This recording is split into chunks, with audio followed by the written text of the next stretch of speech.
tried everything to cool it down. I managed, when it got to, I think it was like 37, 38 outside, I managed to keep my flat at a steady, I think it was 34, 33 degrees. I managed to cool it down a lot, but I had 2 fans on. I had a bucket of ice in front of one of the fans. I had all my windows closed. I had all my curtains shut. I had put stuff over windows so they would, reflect the heat. Keep out the heat. Yeah. It was. Yeah. I've never had it so dark in my flat before. I know it's comical for folks who don't live where we live to hear, because at least out where you are at the moment, Liz, it's consistently hot over periods of time, and it also amuses our eastern neighbours over in like Norway and whatnot when they hear that everything shuts down for us whenever it gets snowing, whenever it starts to snow. So we get flack either side of the water, as it were, saying, "Yeah, God, you guys are so." Oh no! Throughout the entirety of the U.S., we give flack to each other as well. I'm sure, Dave. So, like up north, gives the South flag for when it snows. Yeah, I'm sure. What were you going to say, Dave? I was going to say, we like mild weather. Well, it's like I keep saying, we're a temperate island. We get everyone else's weather as it goes on the way to them. Yeah. So it's like, oh blimey, it's too hot here. Whose weather is this? Spain and Italy's. And Greece's. Okay, go away! And then in the winter it's like, oh hello Siberia, you've decided to share with us as well this time, have you? Well, great. Kindly bugger off back north, please. Hello. Yeah, hello. I got asked to go to a LARP event again a couple of years ago, yeah. And I decided not to a couple of days before it. I actually said, nope, I'm not going. Because of the weather forecast. And the weather forecast was for this was early April. And the weather forecast for it was I think it was -6 at night. And only a couple of degrees in normal. In the daytime, yeah. In the daytime. Were you? Was that Chris? No. I wasn't laughing Skyrim. Hey. But yeah, I am not looking forward to my Tuesday. No. So supposedly it's going to be thunderstorm. Ah. What was that, Chris? Sorry? Connie's right behind me. She's going to That's fine. That's fine. Yeah, it's going to be thunderstorm, 32 degrees Celsius, and I'll be traipsing through the woods. Yay! You know how to have fun. And full kit. You really know how to have fun. Well, from 8 o'clock in the morning to about midnight. Cool. You chose to do this, yeah? Okay, this is for a schoolhouse for leadership, and the sad part is that Line Nav is not even a freaking graded event. So I'm like, this is bullshit. This is BS. Let's not do this. Let's just say we did and graduate Friday like we were supposed to, yeah? Okay. How about we just pretend I did all the stuff that you want me to do, and we'll leave it at that. I like it. Exactly. You don't know. You weren't there. I could have. No, no. So we're gonna be I'm gonna be traipsing through the woods, and I hope that 44% rain misses us entirely. Well, here's hoping. Yeah, it's been raining almost this entire month, and I am tired of it. I cannot make the same. It's been raining here a lot when it hasn't been ferociously sunny, and I can't say that I miss it, but there we are. That's just me. It's been a rainy July. It has been, and I've been fine with that, mostly because last July was so achingly hot, I was worried about the reservoirs running out of water. Yeah, that's not going to happen this year, is it? Well, we don't know. We can only hope. Well, we've got August coming up, haven't we? So, yes. And that's one of our hottest. That's probably our hottest month. So, September too, oddly enough. Anyway, let's not leave these folks with too much more than they care to know about us. With 5 minutes into the stream, welcome, folks. Hello, stream. Hello, YouTube. Whilst we're just waiting for folks to set themselves up accordingly, I will pop a little bit of notice up that apparently Wizards of the Coast have been naughty again. So, yes. What did they do this time? What did they do this time? Well, if I can find it. They removed the digital content team's credits from D&D Beyond. Why? Well, according to Faith Elizabeth Lilly, who was on the digital content team at Wizards of the Coast, the contributor credits for the team have been removed from D&D Beyond. The team was responsible for content feedback and the implementation of book content on the online platform. So basically translating everything that was in the books onto the digital space of D&D Beyond. While it had been indicated to them they'd not be included in the credits of the physical books for space reasons, Wizards of the Coast apparently agreed to include them in the online credits. And then it appears that those credits have now been removed. Blimey. Yeah. I'm waiting for a period of more than 2-3 months to go by without Wizards of the Coast making themselves look like absolute devils. That's probably not going to happen anytime soon. No, it's really not. Wizards, what are you doing? It's like you want us to not buy your stuff anymore. But, speaking of buying stuff, it's nearly here. 2nd edition Star Trek Adventures is nearly here. Those who pre-ordered their copies months ago are getting the digital versions of their books today, I think. And those who want the physical ones are going to have the physical copies are going to have to wait. I do not have my digital copy yet, so I'm going to have to get on with that, aren't I? So, yeah, blimey. Oh, and now that we've got folks in on Foundry, can I just... Oh, hello. That'll be Connie. That'll be Connie. Nice, nice, nice. I am just going to turn off the ship rumble. I forget. What do you forget? If, the 4-1 is Tavish or not. I forget. Yes. Thank you, Liz. Hello. Oh, hello. Hello. We got you.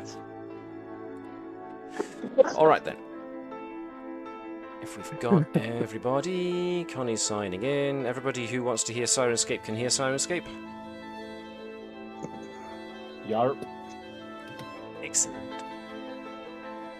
In that case, I will stop Sirenscape ever so briefly, just so we can pop over and run our intro video, and we'll be back in a couple of moments. So, excuse us, folks. Don't go away. We'll be right back.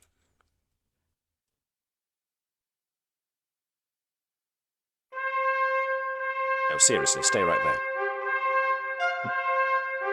Yeah, and you. I see you getting up from your chair. Sit down. That's more like it.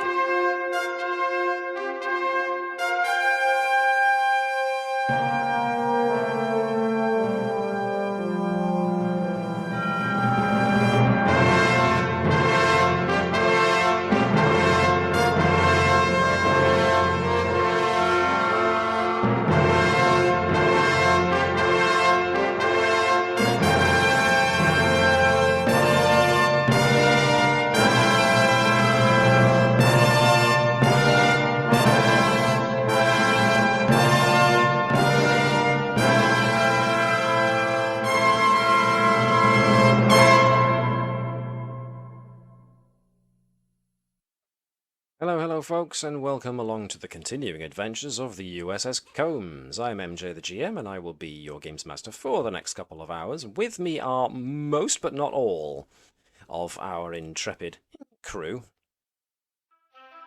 as we are sadly without our operations officer, and we are also without our security chief today. However, we do have the remainder, so we have enough to continue on. So just start the ship rumble again.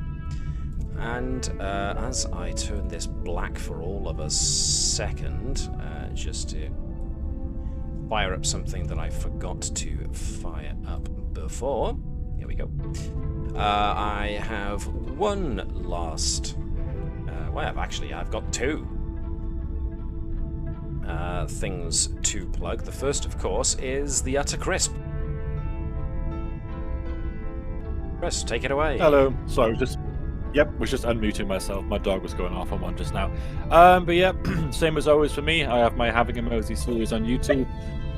Work continues slowly but surely on the Yakuza review.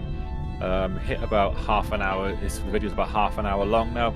10 minutes of which were done in the last week. So progress is speeding up on that. But yeah, just for the time being, Having a Mosey. Nice. Here it is, right here, for those who can see my screen. And of course, our security chief also has numerous things that he's been in. So numerous, in fact, these days that I have to fill up most of the top tab bar of my browser just to get all the credits he's in. So for tonight, he's just going to have to live with the fact that we remember he's here and remember he's done an awful lot of stuff.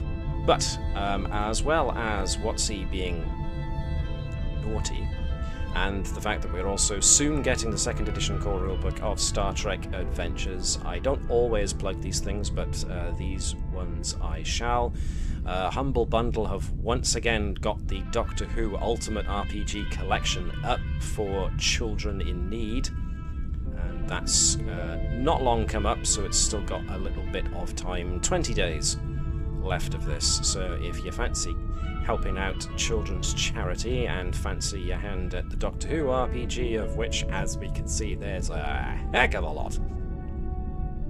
I think we've got every Doctor up to the 11th, maybe even the 12th, as well as the 5th edition supplement, Doctors and Daleks, which they made. So there we are, like that.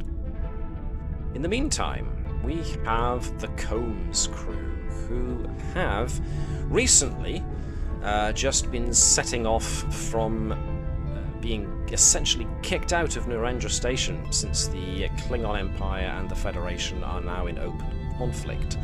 And the Combs was being escorted through Klingon space back towards Federation space.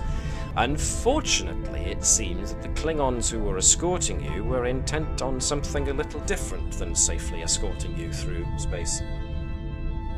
And apparently wanted to preempt the conflict by ambushing you guys further into Klingon space. But thankfully, the Combs crew have so far managed to evade being captured and or destroyed. The only problem is, in order to do that, the Combs has entered into a dark matter nebula.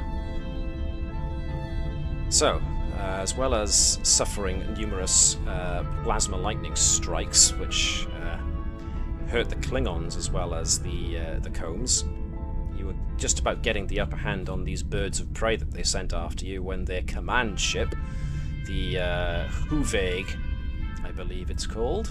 Just check that I got that correct. Yes, the Huteg, actually, I should say. The Huteg. Commanded by General Varoth of House Varoth. They managed to get their cap ship, which is a Vorcha cruiser. Very much like the ones that your Klingon characters have got. Except probably nowhere near as cool.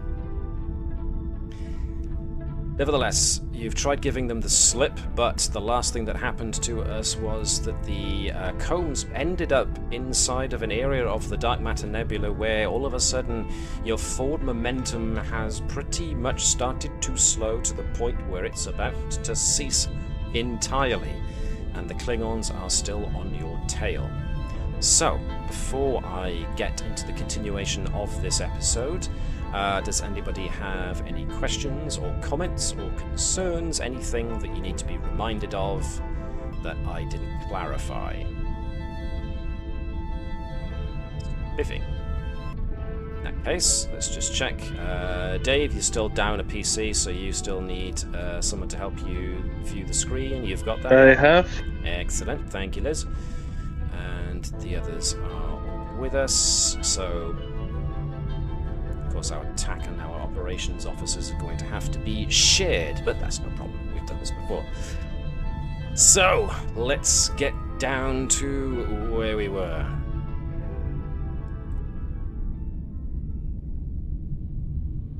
So, let's go more with the bridge ambience because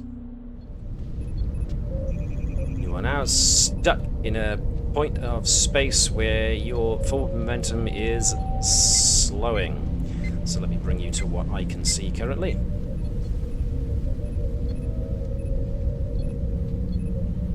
Smidge.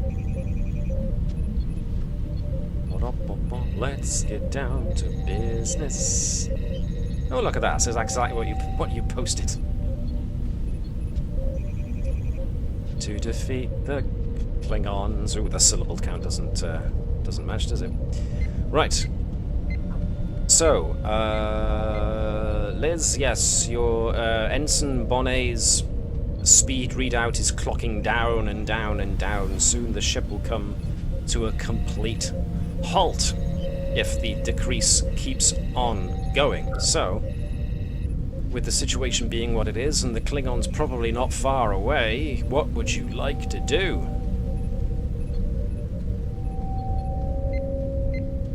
If anything.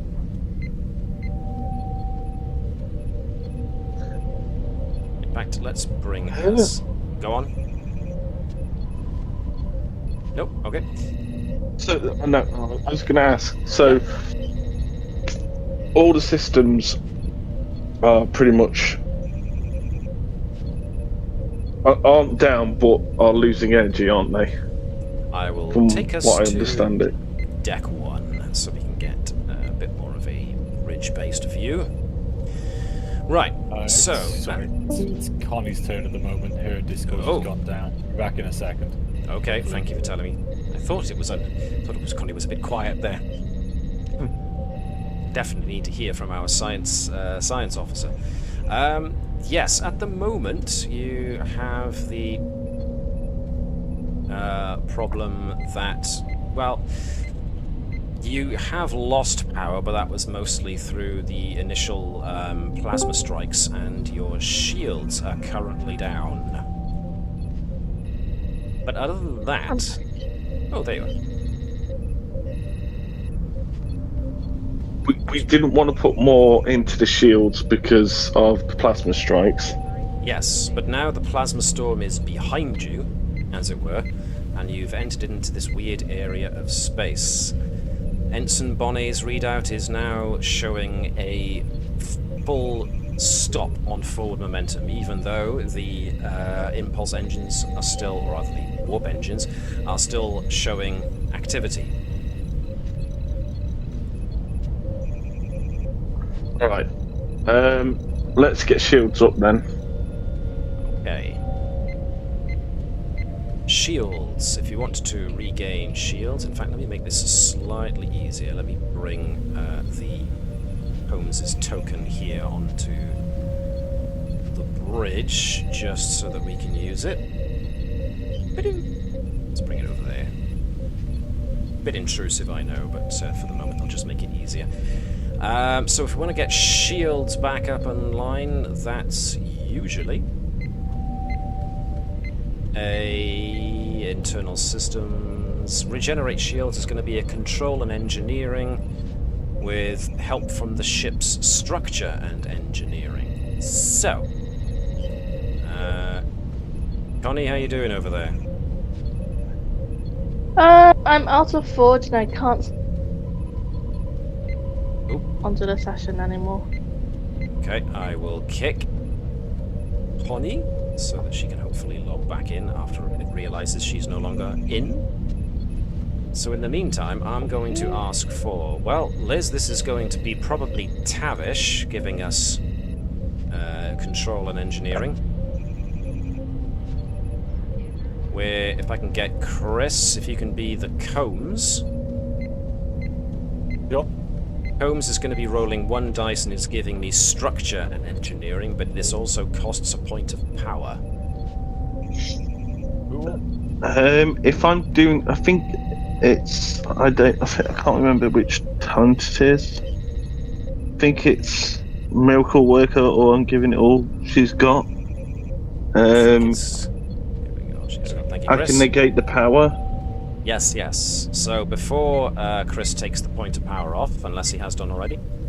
I have, yeah. Okay, so Liz, if I can first get you to roll a challenge dice, please, to see whether or not Tavish can negate that power loss. You do not. Nope. But now we get, 2 successes. You only needed 1, so you can channel both of those into bringing shields back up to 4.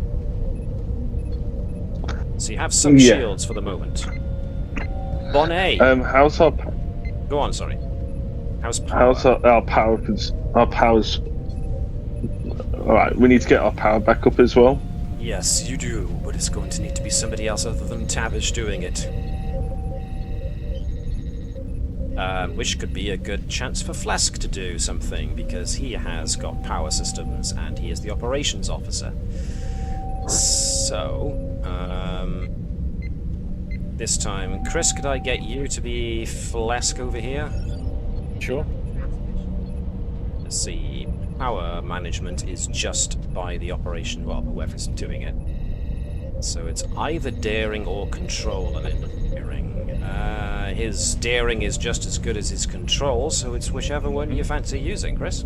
Yeah, we'll do daring. Was I assisting with this one, sorry, or... No, it's all one guy by the sounds of it, unless somebody else wants to recommend somebody to assist. No worries. Would I have any focuses in this case? Yes, he does. He's got power systems as a focus. Like, any good... Oh, blimey. Good rolls. Okay, so difficulty was 2, you got 4, which means you do regain 3 points of power there. Just, all skill. Indeed. Coaxing a bit of power out of the warp core. Bonnet, Ensign Bonnet, at helm, is now noticing something really, really odd. Forward momentum has no longer ceased. The Combs is now starting to travel backwards. Slowly at first, but the momentum is starting to build up. You're now starting to travel back the way you came.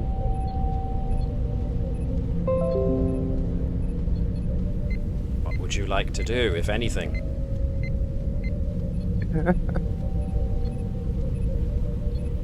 You're going backwards. Which is back in the direction of the Klingons and the plasma storms.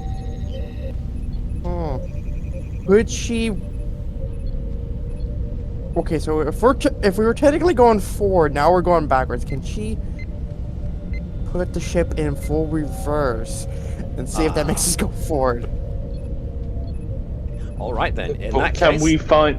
Yep. Go on. But can we find reverse? Well, luckily the Klingons aren't on your starboard bow; they're on your aft, and so. Sorry, that was going through my head. Yeah, no. If we're going, just turn the ship around. We'll go backwards, the direction we want to go. So you want to turn the ship around and travel. Try and travel forwards back the way you came. Yes. And see what happens. Pretty much. Pretty much. Okay. I am not going to bother asking for a helm control move. That's pretty simple. So yes, Ensign Bonnet, of her own accord, stops your forward course, flips the ship around on its axis, and then starts heading back in the direction, or aims the ship to start heading back in the direction you just came from. And sure enough, rather than heading directly forward, you start heading backwards in the direction you originally wanted to go.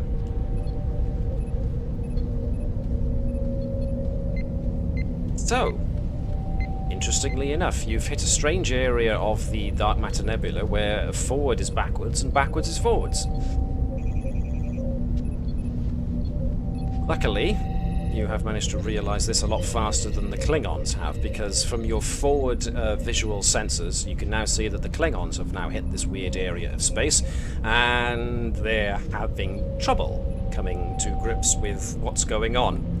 So this does give you a little bit of extra time with which to maybe put some more in shields and some more in power. I will say that if I remember,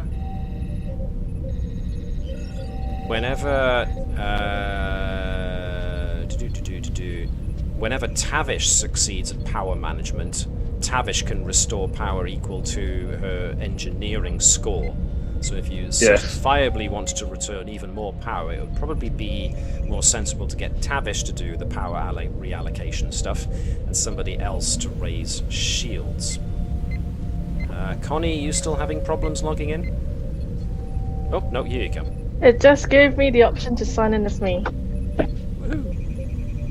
It takes a little bit, but it eventually realizes after it polls the number of linked players that someone's not here, and it'll eventually go, oh yeah, you're not in after all.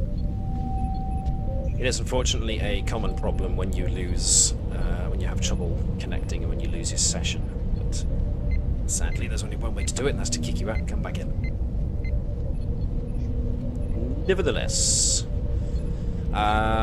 if you want to raise shields, who would be a good person to try and do that? Well, we've got Ensign Akos, who has got a focus on shields, but his control and his engineering isn't the best.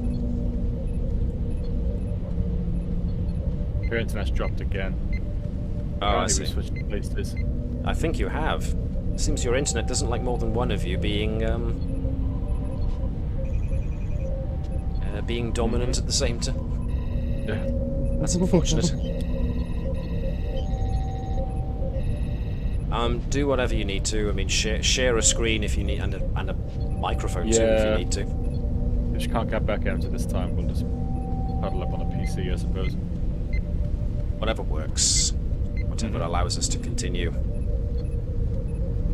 Okay, who do we think we can get to bring some shields back? Well, it's practically anybody with a fairly good... I mean, Phlesc is good at it, isn't he? Phlesc should be good. He's got good he's got, you know, as good engineering as can possibly get.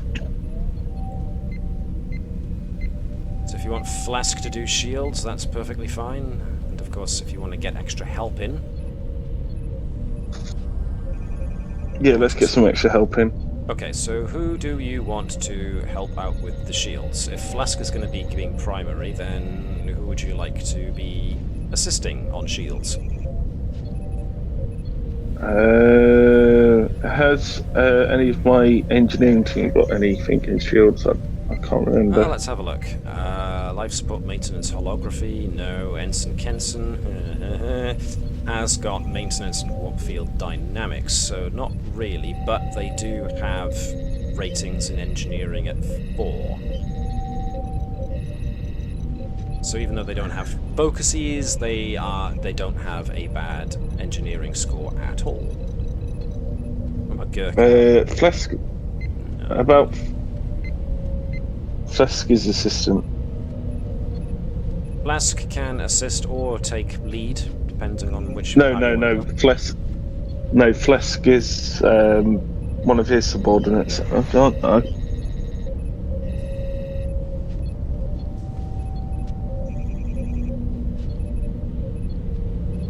Well, in any case. No. I don't think so, no. In any case, let's get someone on shields. So let's assume Phlesc is leading on this. So this time it's going to be Liz being Phlesc.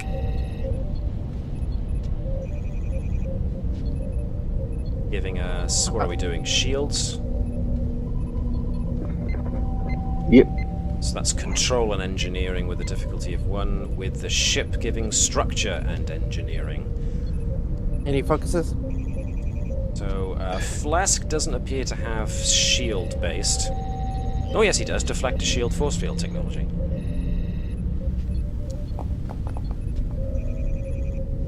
Okay, good rolls, good rolls. Okay, so that's extra shields. That's 4 at least. Ba-doop. So we're about half shields now. If I could ask for... Chris, could I get you to roll a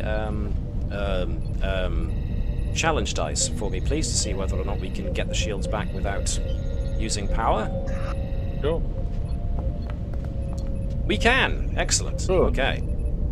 So that's one less headache. And speaking of power, it's now up to Tavish to try and see if she can bring 5 points worth of power back with a daring and engineering check. Tavish does have power systems as a focus, so... yeah, Liz, go for it. See if Tavish can bring us back some power.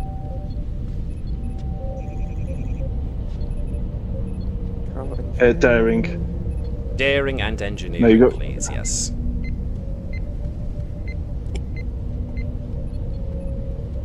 And then focus because it's power. Yep, please. Right.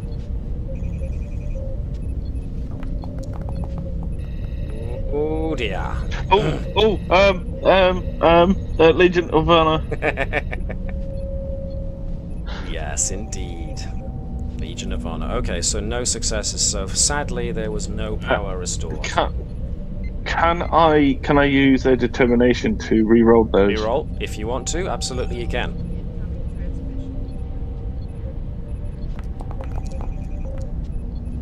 Much better. Okay, so Tavish doesn't have veteran. No, so definitely loses that point of determination. But needed 2, got 3, so Tavish can raise power by an extra 5. 1, 2, 3, 5. And you can either bank that extra 1 into your momentum pool, or you can spend it on 1 more point of power. What do the rest think? Momentum pool There's is currently Chris, at Connie. 5. Yeah, sorry, I'm just looking at Connie's laptop a second. Okay, no problem. I'm fine to do what we need to do, though. Like, how much do we have in terms of power anyway? We have 12. I think we can afford to, like, just, we don't need to bank anything else right now, do we? Yeah. Stuck in. Okay. If we want to, yeah, we're putting that in power then. Because we've got 5 momentum, so it's not like we're down bad for momentum. No, indeed. Mm-hmm. Okay, very good, very good. All right then. So for the moment, you've got over half power regenerated, and you've got, you've got half shields up, and you've managed to pretty much generate like 3/4 of your power back, which is not bad at all. After a couple of moments, the ship stops its backwards momentum, and Ensign Bonnet on helm once again recognizes that the warp field is now more stable once again, and forward starts to mean forwards again, because you're starting to drift back into the backwards and forwards area of the nebula. All right, time to whip it around again. Whip it round. Whoosh. Okay. So, that was an adventure. However, as the ship is drifting still through the nebula, you get a sudden alert, either on sensors or on helm, probably a bit of both, that there are ship power signatures detected. Interestingly enough, there appear to be a pair of ships coming in. One of them bears a Federation signature.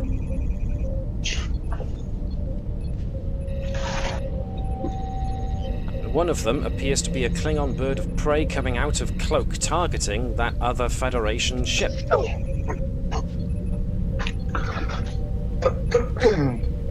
You you have a small chance to try and do one action. So what action would you like that to be? Can we fire phasers? At whom? That is my contribution. I don't care at whom, as long as you can fire phasers, just fire phasers. About 5 phases at the Klingons. Okay, cool. Fire phasers. What about everybody else? Does everybody else think that it's a good idea to fire phasers at the Klingons? Yeah, they started it. Okay. Liz, you in agreement? Fire phasers? I mean, the fact that I'm looking at... Can we identify what the other ship is? Well, that's the thing, see? So far we've got 2 votes for fire phasers, 1 vote for what? Who is the other ship? And that will be your action if you choose to take it. Or you might be in a time warpy thing where it's 2 combs. Okay.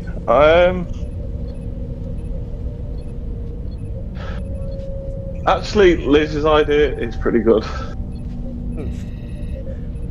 Connie? Fire phasers. Fire phasers. Oh. Alright, so we're at something of an impasse, but that's fine, I can deal with this. Okay. I think I caused these people to be bloodthirsty by having us play Klingons. It does seem to have carried over somewhat, hasn't it? Anyway. Oh, blah. Okay, so even though I said 1, it seemed to have been split both ways, so I'll allow both. Alright then, so in a kind of panic reaction, someone on tactical, which means Garrow, sees the Klingon ship, which seems to be making a beeline for the other ship, which does have Federation power signature, and decides to fire phasers. At the same time, Ensign Bonnet on helm thinks that this other ship has a very familiar energy output. And so, after firing phasers, which I shall do momentarily, ship phasers, where are they? That's phaser pistol, we want phaser array. When the Combs shoots its phaser array at the bird of prey, the shot just seems to go straight through it, doesn't even impact the shields. At the same time, the bird of prey is now closing in on an attack vector for the other Federation ship. Ensign Bonnet, in her wisdom, checks short-range sensors in order to get the registry number of that other ship. And you come back with NCC 74658, the USS Combs. As you're kind of reeling from this, you notice that the bird of prey opens up with its wing-mounted disruptor cannons and lays into the Combs, pretty much catching it at an angle that ignites one of its nacelles and starts the other Combs into a flat spin. And it's not long before the bird of prey comes back about and finishes the Combs off with a photon torpedo shot. And as the other Combs is destroyed,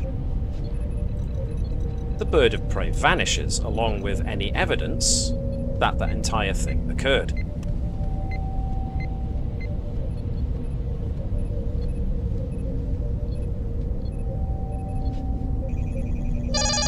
And now Sensors has just gotten a ping saying that there's a tachyon signature coming in off of your starboard bow.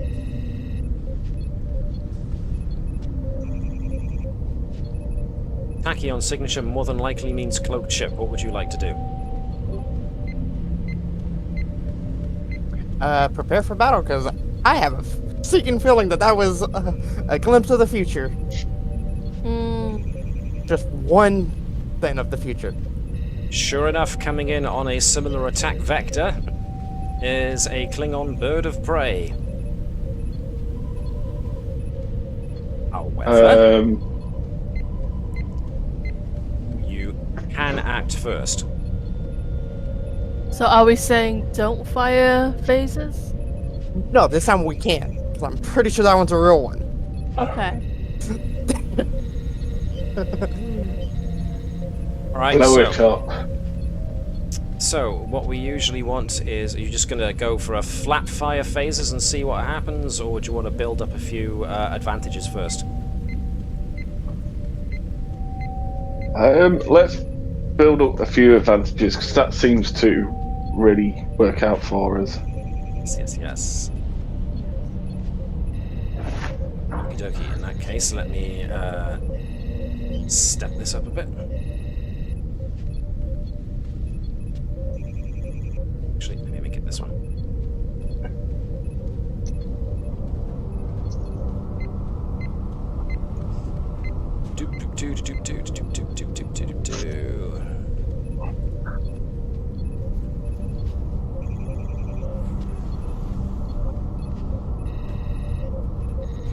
So, who wants to go first out of you guys in order to set up the first couple of advantages? Gerkow fires, doesn't he? Arrow, being the tactical officer, would be in charge of shooting, yes. So the commanding officers, Captain Sobek and Commander Lian Zhang, can do a command check in order to create an advantage of some sort. Your helm officer can set up either an evasive maneuvers or an attack formation assault. Your science officer can use sensors to try and spot a weakness to use. All that kind of jazz. Let's do that then. Which one?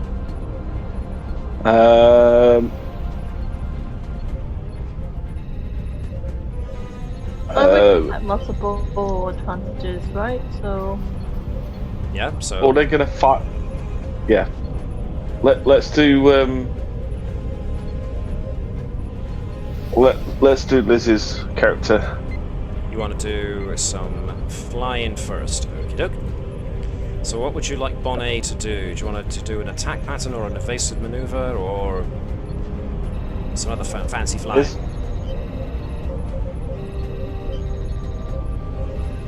Liz, what do you feel up for as far as Bonnet is concerned? He is good for either one. Just whatever one they want. Okay, so basically, do you want to make the enemy easier to hit, or do you want to make the combs harder to hit?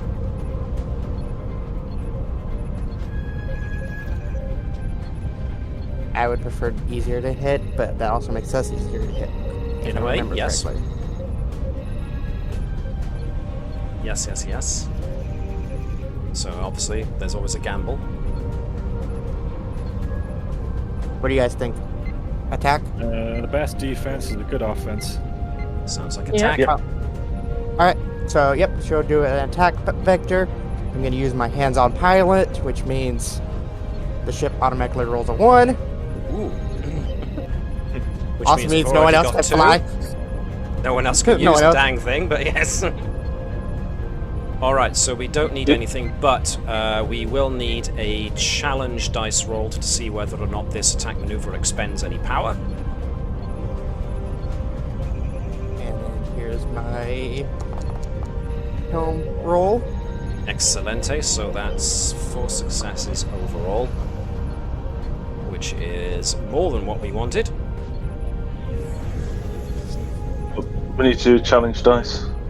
Just the one challenge dice to see if we can, in fact... Well, if you're there already, then yes, Liz, by all means, roll the challenge dice. If not, then we can get... Nope, I see you moving already, never mind. We don't expend any power doing that. Okay, excellent. So the attack pattern is now set up. Would you like to nominate the attack pattern from the extensive list that Tavish has created? That is true. Let's see. We are going with the Hopkins ram. The Hopkins ram. Are we actually doing ramming speed then, or are we just doing this? She's modifying it slightly. So coming at them as if you were looking to ram them, just to make them a bit scared. Okay. Alright, ordinarily they would get a turn next, but because you are acting ahead, because you had forewarning, one of you guys gets to go. You all basically get to go now. So, what next do you want to set up? Do you want either Captain Sobek or Commander Zhang to set up something, or do you just want to go for sensors so that you can get piercing on your weapons? Sensors. Sensors. Connie, you're up. Sensors. This will be control and science. Chris, if I can get you to be the combs, this will be... Sure. Ooh, what is it for the ship?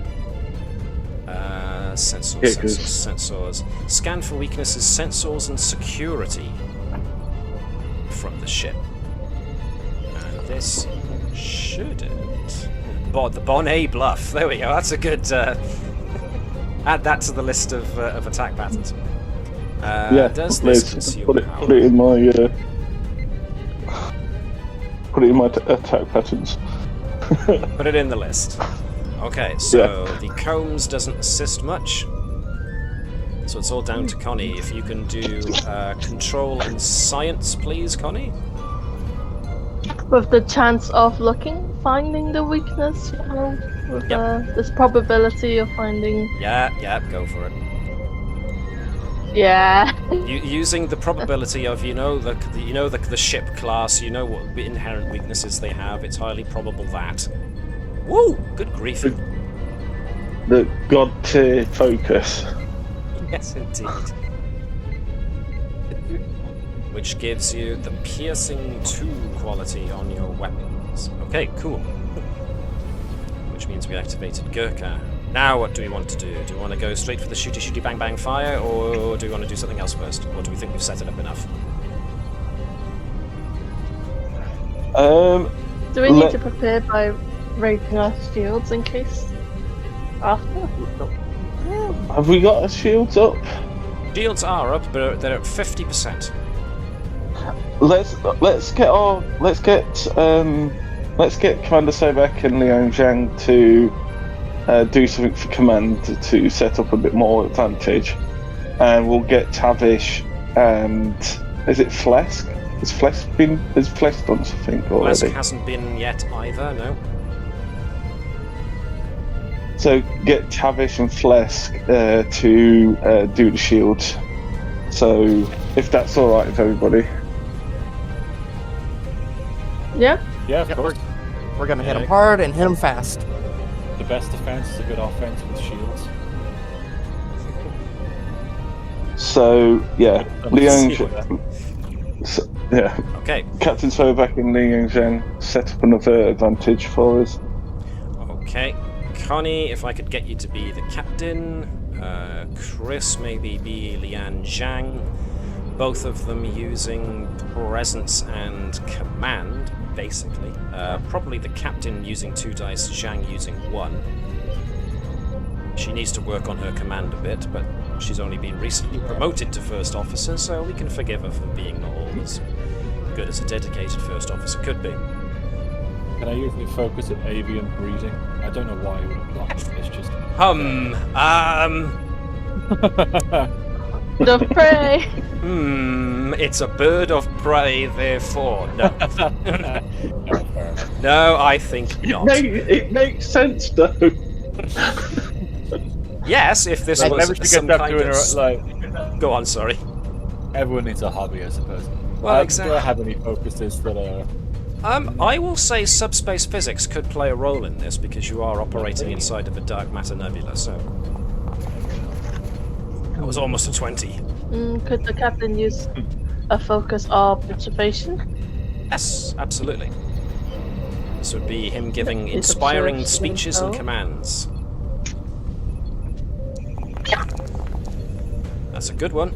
That's a very good one. So what kind of thing did you want them to set up? Make it easier to hit the enemy, make it harder to hit you, make it easier to bring shields back? What would you like? What kind of advantage do you want to set up?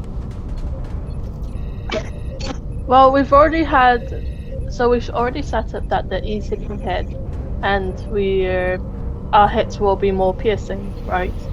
Correct.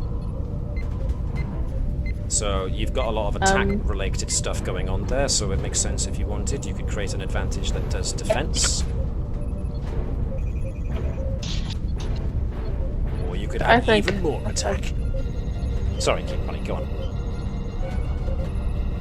Okay, I mean, if we're gonna try and get shields up after, I don't know if we want more attack. What do people think? Do folks think more attack power is needed, or do folks think that they might need as much help getting the shields back as possible? Tavish just says Daka Daka. Attack. I'm inclined to sort of play more aggressive, trying to keep them on the back foot. I mean, these Klingons are full of themselves, more so than usual. Okay, I will go with enemy easier to hit. Alright then. Which means that we've had Sobek and Django, which seems to suggest that now you might want Gerkow to go. Yes, no? Do you want to get our shields up first? Yeah, just in case, we miraculously do a bad hit. And then they come at us with our 50% shields. Let's go. Was it Tavish and Phlesc both together doing shields? Yeah, we've got enough power. Okay. At the moment. Alright, so Liz being Tavish, Phlesc can assist. Connie, since you haven't had much chance to do much, let's have you be Phlesc this time. If we're doing shields, this is going to be control and engineering. Phlesc has got deflect shield force field technology as a focus, so you can roll one dice and do focus.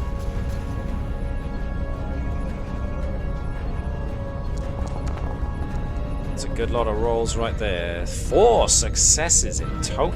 Good gravy. You only needed 1 to bring up shields. You got a full momentum pool, so that's 3 over, so that's actually 8 points of you fill shields straight back up to capacity. Whoosh! Excellent. Which leaves Gerkow. Lian Zhang's so happy she's breakdancing. I'm so sorry, that was genuine. How do you write them? How do you twist them back to? It's an odd thing if you've got a mouse track or a Mac. It seems to rotate the. Excuse me, I can't talk. It does seem to rotate the token. To rotate them back, I use Shift and mouse wheel. I learned something today. Thank you. That was a complete mistake. I had to put something back in the fridge and I accidentally hit the keyboard as I came back. No problem. And sent her spinning. Alright, so at the distance you're at, I would say, medium range. Phaser arrays operate at medium range, so it's usually 2 to hit with phasers. It's now 1 because of attack pattern, it's now 0 because easier to hit, so who wants to be Gerkow? I'll let Connie or Chris do that since I have Tavish as well. Alright, Connie or Chris, which one of you wants the... In fact, Connie, you can be Gerkow. Chris, you can be the cones. I was just saying, I feel like this is more of a Connie thing. So Connie gets to roll 2 dice and do control and security with Gerkow. Chris, you get to give us weapons and security 1 dice with the combs, but Liz has to roll a challenge dice to see if firing phasers consumes power or not. So everyone gets to do something. It does consume power. Okay. Alright, 0 successes, which was what was needed anyway to hit, so it's whether or not the ship can generate anything extra. The ship does. Okay, so that did consume 1 point of power, but that means, Chris, fire phaser array and add 1 dice.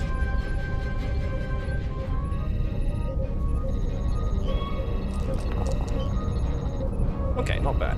Roll 1 extra.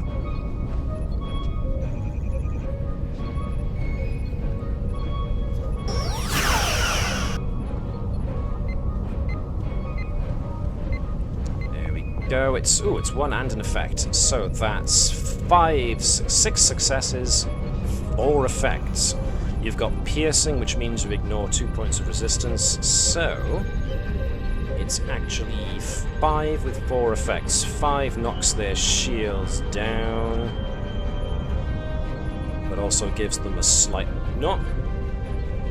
But because you have a phaser array, it means you fire a second time. At half of 6 is 3. So back up at 6. -1 is another 5, so you eliminate...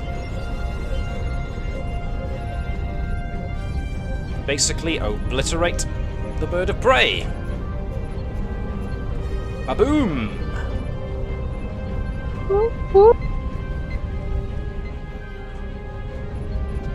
Okay, it's looking good. The bird of prey is now pretty much dead in space. You don't know how much time you've got before the Vorcha cruiser turns up, but at the moment you're still in a strange area of the nebula, so you probably want to not linger around here for too much longer, especially if there's time distortions going on. So, it's time to move on.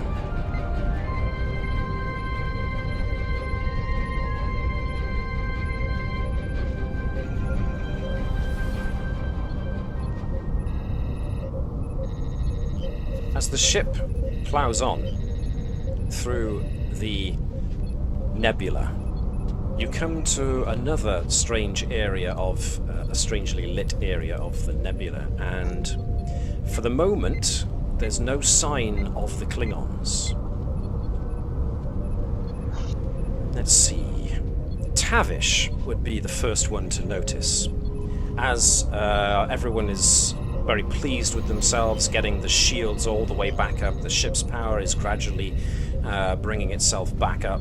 Sensors are operating reasonably well since you reconfigured them to operate within the very interference-heavy nebula. But it's actually Neshlel that says something in Tavish's head. I am detecting a deck vibration. Small, but noticeable. Sure enough, as soon as Neshlel brings Tavish's attention to the deck vibration, Tavish herself can feel it just ever so slightly, this vibration in the deck plating beneath her feet. And it starts to become more prevalent as she also feels it vibrating in the vibration in the console that she's currently got her hands on. And as Tavish looks around the engineering section, you can see other engineering folk are there basically taking their hands away from the consoles going, "What?" And you can now definitely hear the slight hum of a vibration going through the entire ship's hull.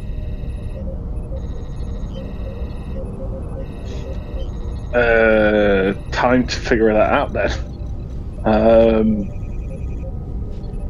Now folks up on the bridge are beginning to detect this.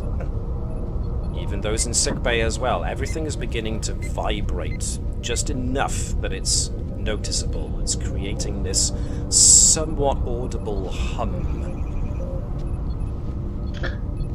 Can we use... Would it be an idea to use sensors? If the whole ship's vibrating, then it's something outside vibrating us. Or... I don't know which one to use. I want to use sensors. And everything. And everything. Everything. Fair enough. With you guys, it's either fire phasers or scan everything, so it's good. This is one of two responses. All right. In that case, I will ask for our Chief Science Officer to give us a controlled science with sensors. Liz, if you want to take charge of the combs to give us sensors and science.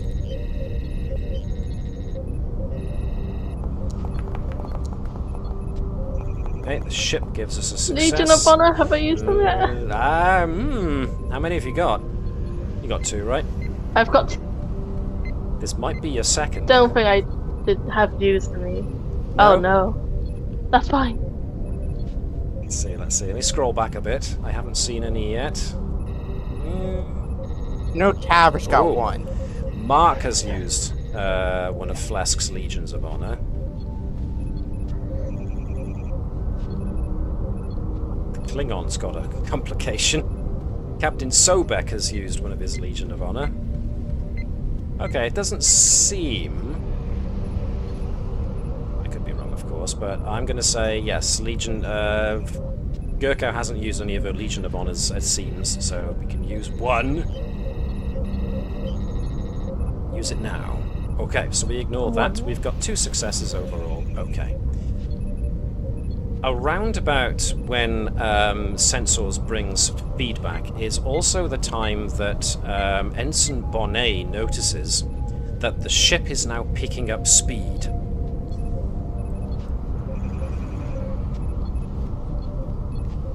And that's when you report to the captain that sensors indicate...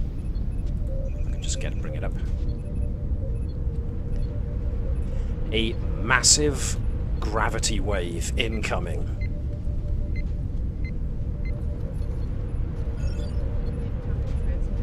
This thing is immense. If you tried to go around it, you'd never make it. It's too wide.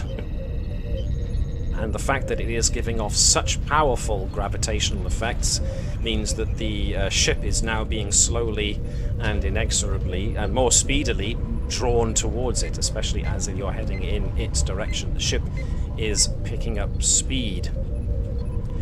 The vibration in the deck plating is now going ever louder, as even it seems the inertial compensators are having a job trying to keep down what this graviton wave is doing. And it's also at this point that sensors indicate that the Hute is coming up behind you on an intercept course.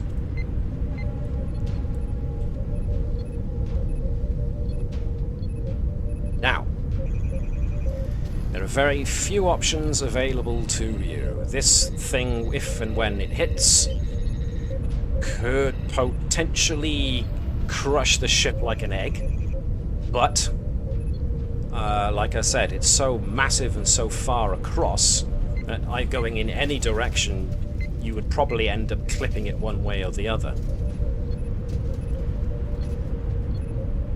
But there are potentially things that you could try. So I am going to test folks' knowledge by asking Ensign Bonnet to give me a reason and con check.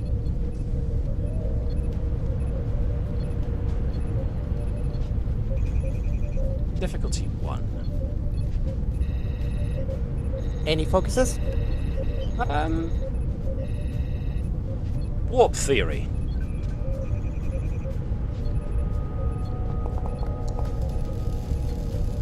Nice. 1 success. Okay. With no way up, no way to the side, no way down, the best possible option would be probably to try and ride the incoming wave as best as you can. And an interesting parallel is drawn to ancient Earth sailing vessels that would occasionally meet rogue waves coming in when they sailed ships on the sea. The best way of avoiding being capsized and destroyed by an oncoming rogue wave was usually to point your ship's prow right into it, so that you met it with the smallest possible profile, and you just have to ride it as the wave comes over you, or in the case of seafaring vessels beneath you.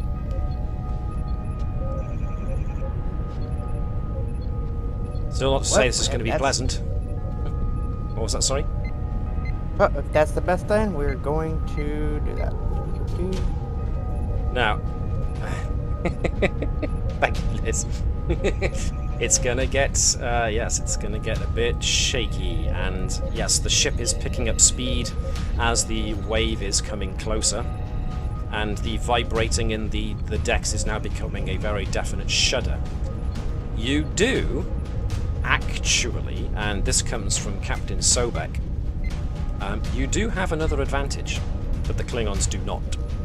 You are in an Intrepid class, which means you are in one of the first Starfleet vessels to have variable geometry warp fields. Your captain was one of the people who invented it. If you can not only narrow your prow, so hit it dead on, with the narrowest of narrow profiles, if you also angled the geometry of your warp field sufficiently, you should be able to ride this out without being absolutely destroyed. So there's a bit of work to be done by pretty much everyone. And you don't have long to do it. So, this will definitely call for some fancy flying from your helm officer, so we're definitely talking control and con from Ensign Bonnet, assisted by the Combs, of course, but we also need the ship's warp field re-angled, as it were. Its geometry made slightly different, so any and everyone who has got anything to do with warp field theory could possibly help here. So for all the purposes of this, I'm going to bring us back to Deck 1.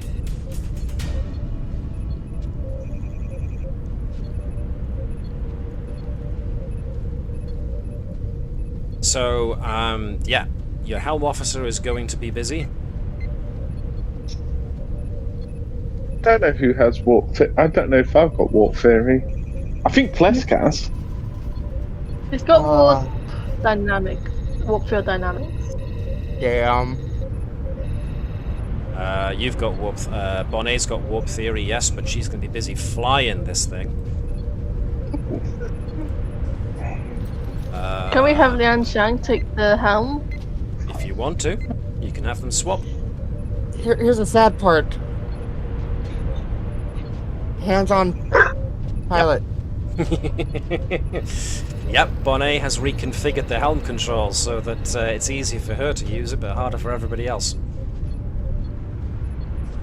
When you perform one of the impulse, warp, evasion action, or attack pattern, the ship may treat its assistance as if you rolled a 1. However, when anyone else pilots the ship, they increase the complication range by 1.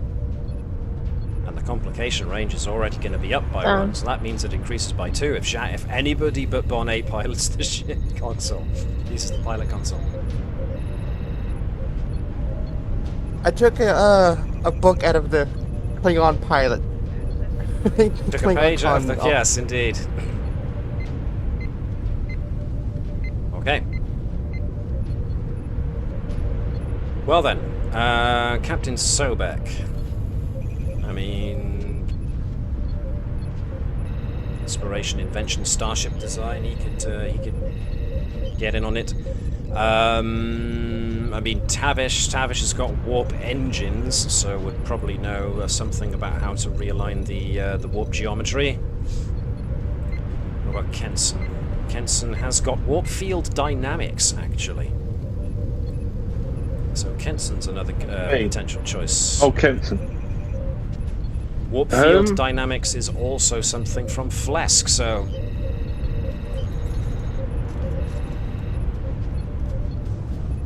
I think we'll have... I think it's better if Phlesc leads that. Okay. And maybe have Tavish, Ensign, Kenson. I still love that. Yeah, I know. The captain as well. Okay. I think you said had some... Well, the captain invented variable geometry warp fields, was one of the people who helped invent variable geometry warp fields, so, yeah.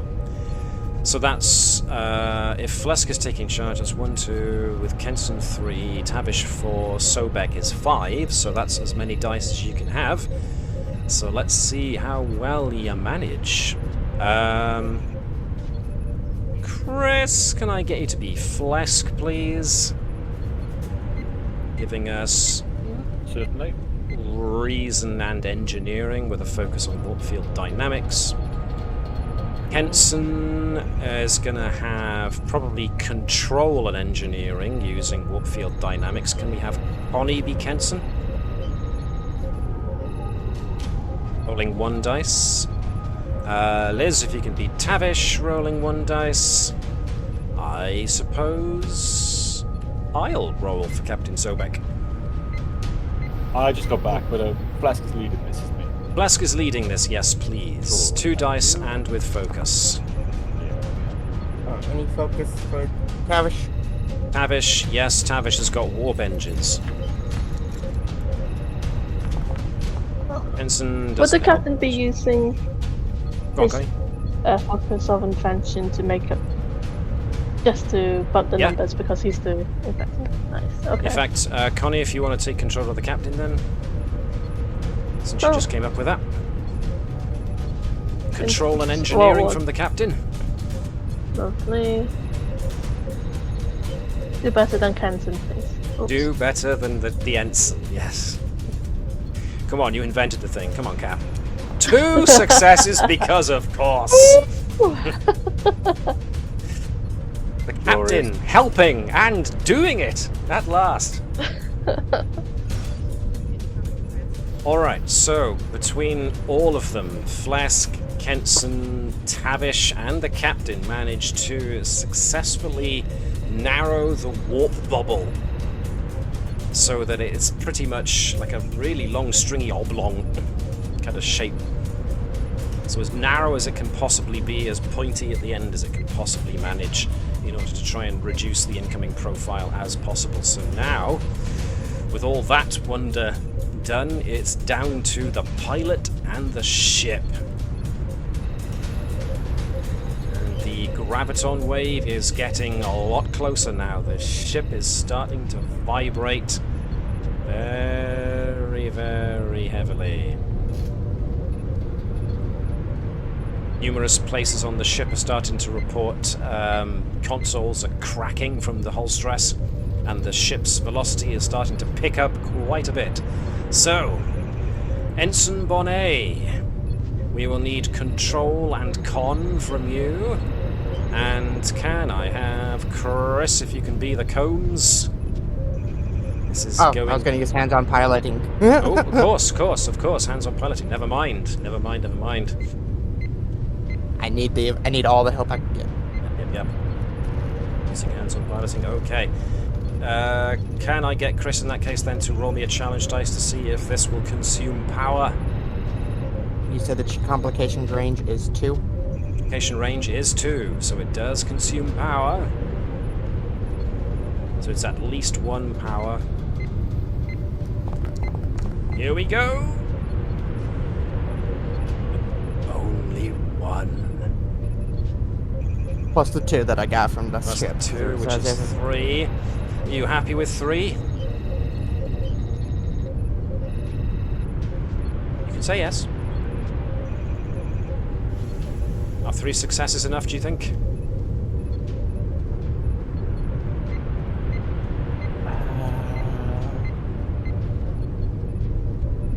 Yeah, no, we're gonna reroll with that one with the determination. Okay.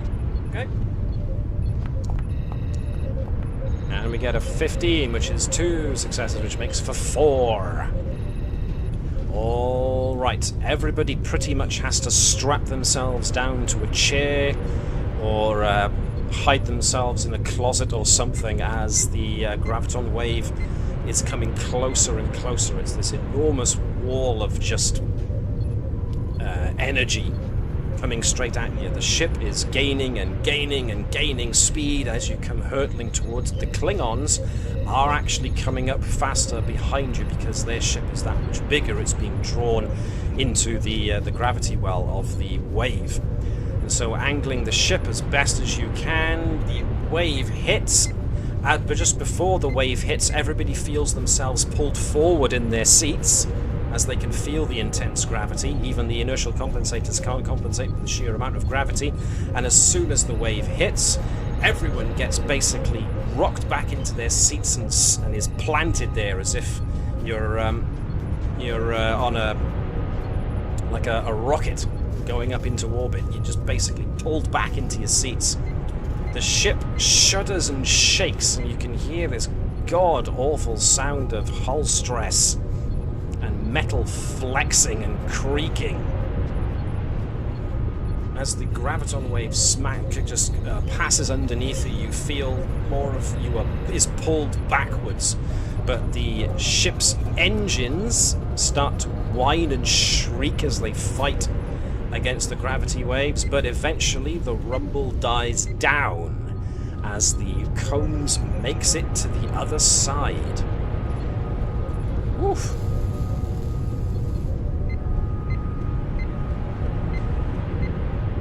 Then the ship comes to a halt.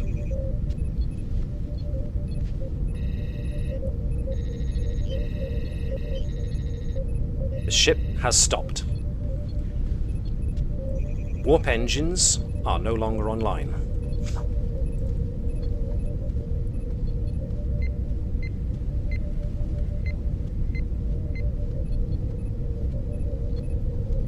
What would you like to do?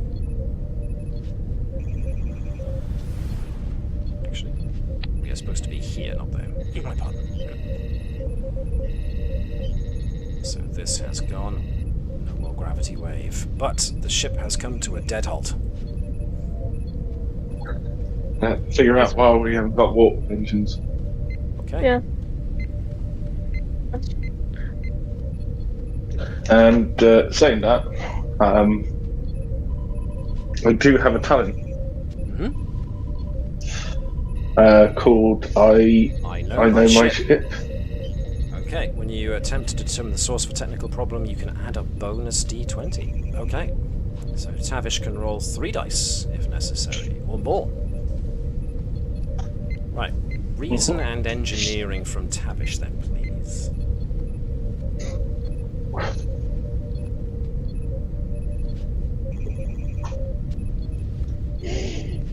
3 dice. Yes, please. 3 dice.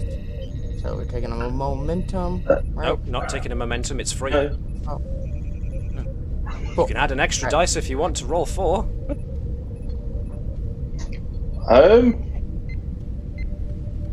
You know what? Let's use another determination. Determination, okay. Oh, which one am I using though?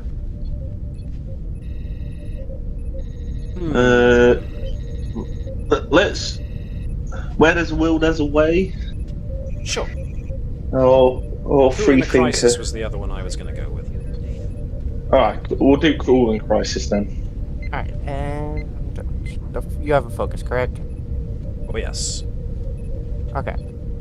Just wanted to make sure I hit everything. Warp engines. Ooh, there's a 20. Oh God.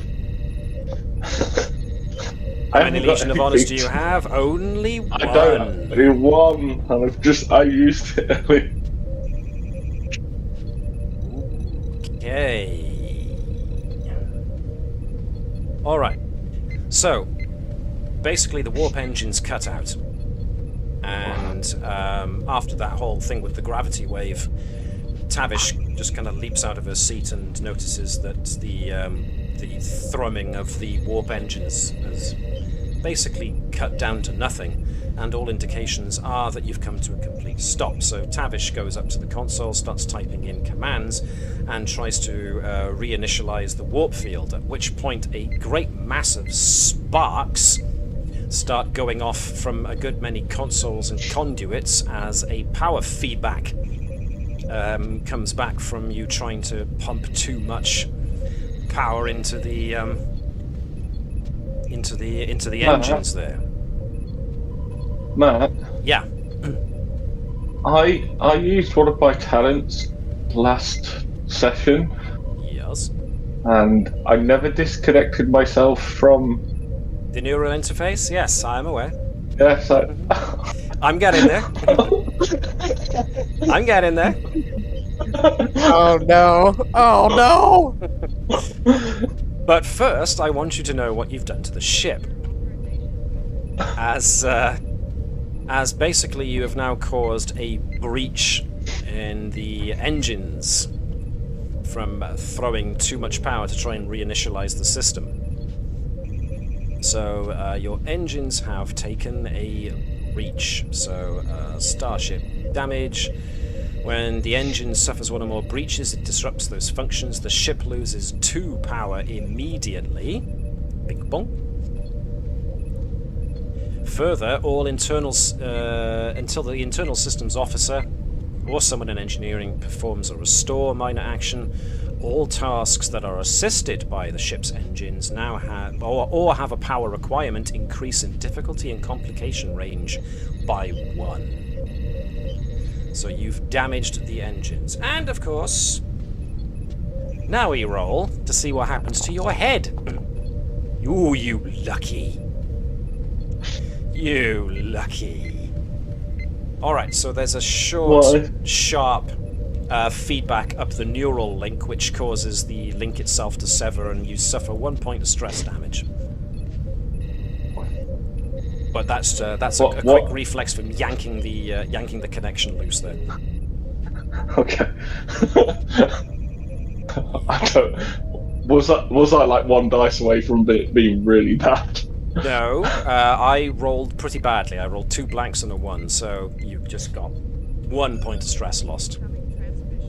There was the potential for 6, let's just say that. Ouch. Thankfully, it was just a light spark. So a minor repair of your neural interface will be required in order to reinitialize again. But, yes, from that ridiculous bit of power feedback and now a breach in the engine systems, you can determine, with those 4 successes that you did actually rack up, that you have hit one of those points in space which every starship dreads to hit. You've hit a pocket of stilled space. Stilled space is basically where it's impossible to create a stable warp field, so you have no faster than light travel. I'm going to let the bridge know if I'm not on the bridge. And if I'm down in engineering. That's entirely necessary. You are always in engineering, but yes. Yeah, I will let the bridge know that we are in still space, and that we're not going to generate a warp field, and that we have a warp breach. So,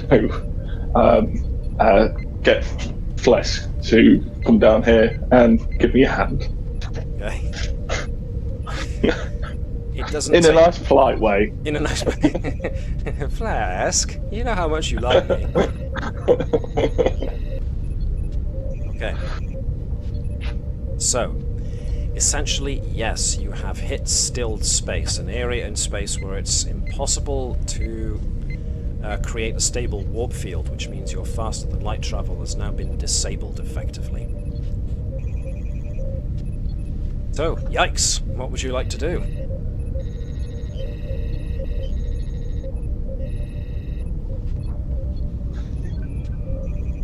That's a good point, in still space we do have impulse, don't we? Let me check. We still have impulse until we can finally get it. Does impulse need a warp field to be active? In Federation starships, impulse drive is an augmented fusion rocket, one of more fusion reactors, and a driver coil assembly with a plasma exhaust. Okay, so essentially, an impulse engine usually works best when you've got a stable warp field decreasing the ship's overall mass. But that's not the case here. You still have impulse engines, so you still have sublight speeds, but that does mean you're going to be one heck of a lot slower than you're used to being. So getting out of here is going to take some time. Plus, you don't even know how big or how deep this null space goes, so... So what I'm hearing is we scan everything to figure it out. Science usually appears to be the answer. It just depends on how would you like to go about it first, I would imagine.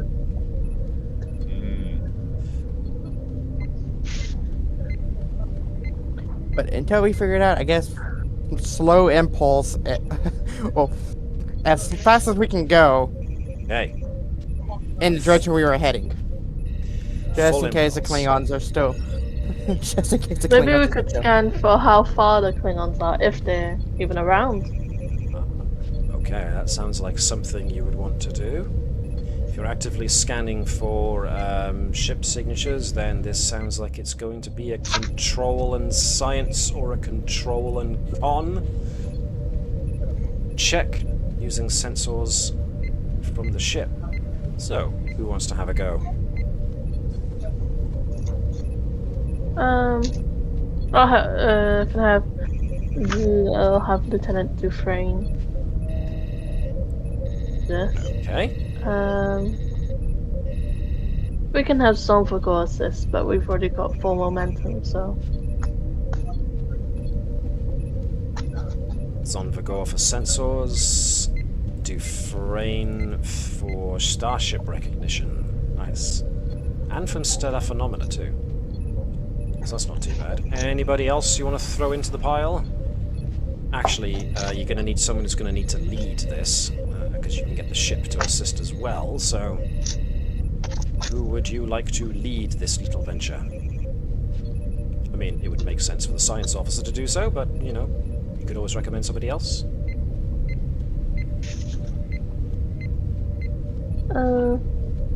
I'll have Gerkow. Gerkow lead. Oh. Okay. Yeah, I was going to say Gerkow leading. Okay then. So, can we have... Chris, could we get you to be Beatrice Dufresne? Sure thing. She's giving us, let's see, probably reason and science with a... Reason and con, actually, with a focus on starship recognition. Thank you. Is she leading this one? She is not. She is supporting. Oh. Gerkow is leading this. Gerkow can give us reason and science, I suppose, with the usual god focus. Who else was going to be assisting this? Zonvagor. Zonvagor. Well then, Liz, if you would like to take command of Zonvagor. Who is going to be giving us reason and engineering with sensors as a focus. Okay, Dufresne gave us nothing, but Zonvagor naturally gave us one. What? Oh. But we still have the combs, so Connie, do you want to grab the combs and give us sensors and con? 1 dice from the ship.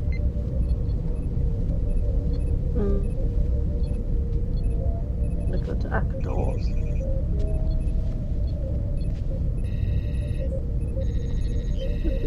There we are. Sensors and con. Please.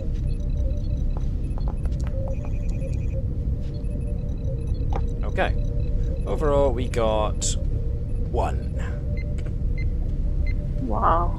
Okay, so overall, the interference from the graviton wave, and the general interference going on through the fact that you're in a dark matter nebula still, means that sensors cannot go out too long or too far back to give you much information. But what you do pick up is something that does resemble a potential warp signature, and on the level of power output they're emitting suggests that if it is the Klingons, they are pushing their engines to the absolute limit in order to try and catch up with you guys. Now, chances are they're going to hit the spot of stilled space too, and they would have had to have dealt with the graviton wave also.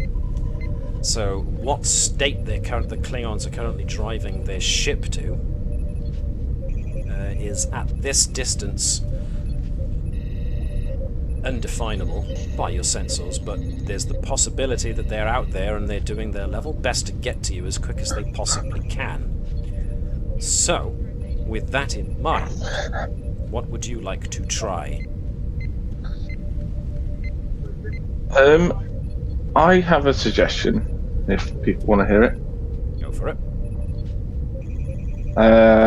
So, if they're coming quite quick, we think their warp engines are on. So once they hit still space, yeah, we're gonna know where the edge is, aren't we? Good point. Yes.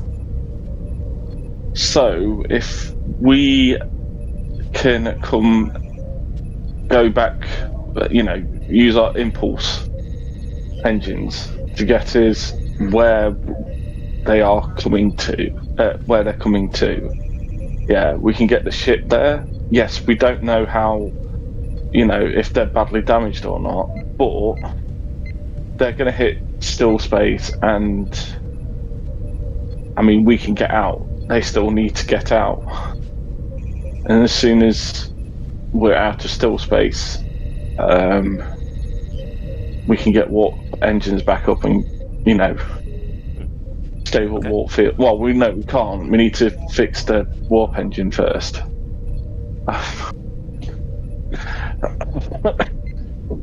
Yes, I wonder how that happened. But yeah, those dang Klingons. It's up to everybody else. We've been running away. Is this the big Klingon ship, isn't it? That's the only ship remaining of the ones that have been pursuing you thus far, yes. So, I think Tavish has had enough of running away from this Klingon ship. It's got to have taken some damage in that graviton wave. So, let's beat this.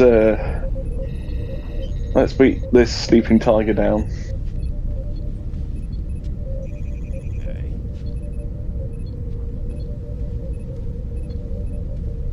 Okie dokie. So, everybody else on board with that plan. Basically, turn the ship about, go back the way you came, and then wait for the Klingons to hit still space so you can see where the edge of it is. Keep going, and then try and come out of it, and then make a run for it. Maybe even try and take them down while you're there. Am I getting the general gist of that correct, Dave? Yeah, pretty much, yeah. Everybody on board with that plan? Yeah, it's just... Yeah, go for it.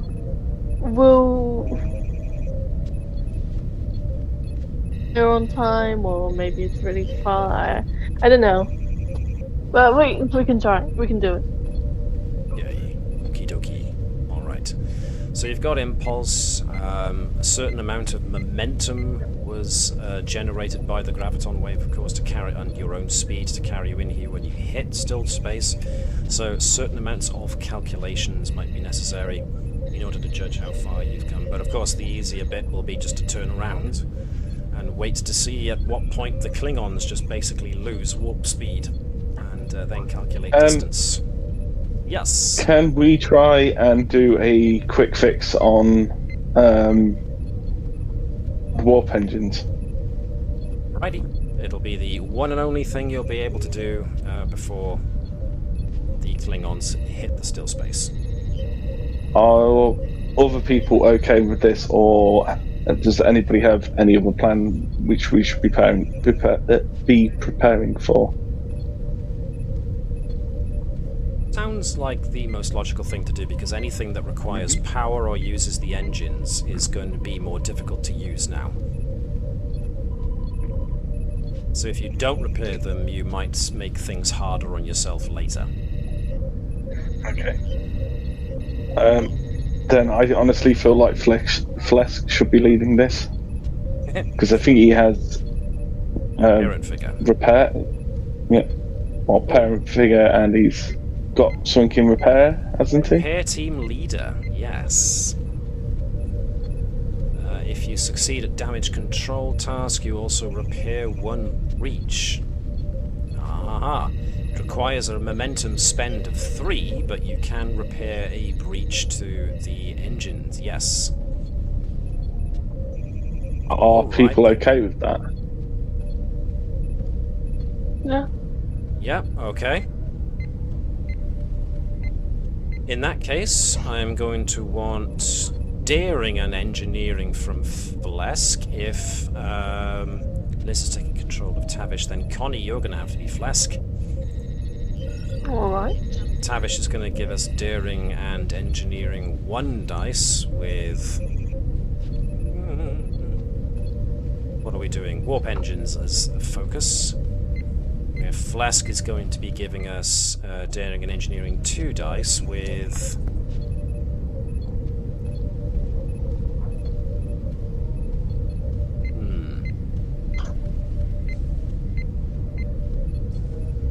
Nothing, really, for focus. Alright. Just talent. Thank you, Chris. Pure talent. Pure talent. And there it is. There. 3 successes in total, pretty much over and above what was necessary. So the breach, if you want to spend 3 momentum, which I will do now, then that breach is essentially repaired.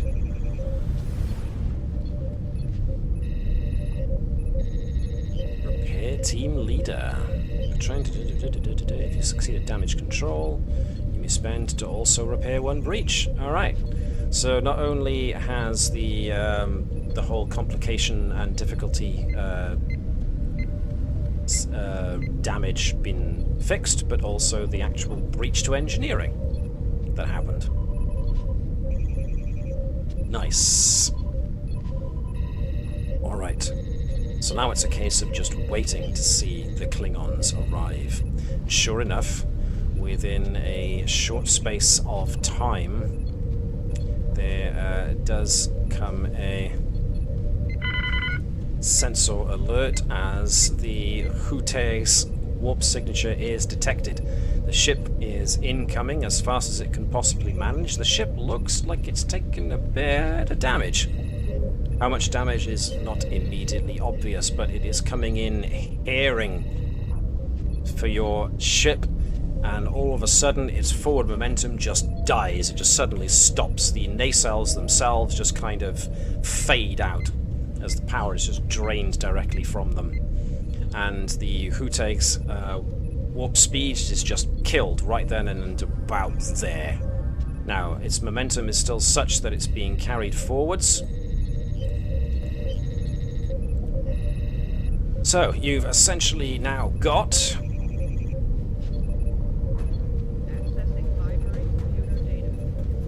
an idea as to where the edge of stilled space is, but you're going to have to get past some angry Klingons before you can actually get back into standard space. So this is going to be a short but definitive exchange. The first thing that you need to do, of course, is to close distance in order to get yourselves out of stilled space. So, what would you like to do, or who would like to go first?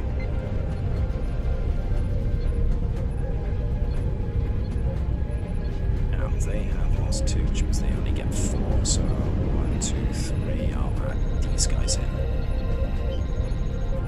Yeah.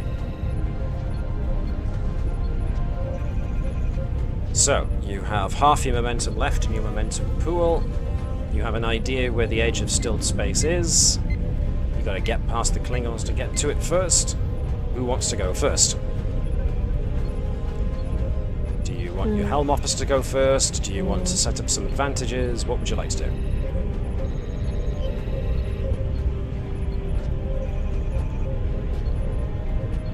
Shall we we start with advantages then? I think we can set up some advantage. Yeah. Do you want the captain, or do you want Zhang maybe to set up an advantage so it's easier for your helm officer to pull off a maneuver? Yeah. Okay. I think that's a good idea. Chris, you back with us? Yes. Yes, yeah. You sounded uncertain. I wasn't sure if I was muted or not. Sorry, I was just going to cool. check my Discord very quickly.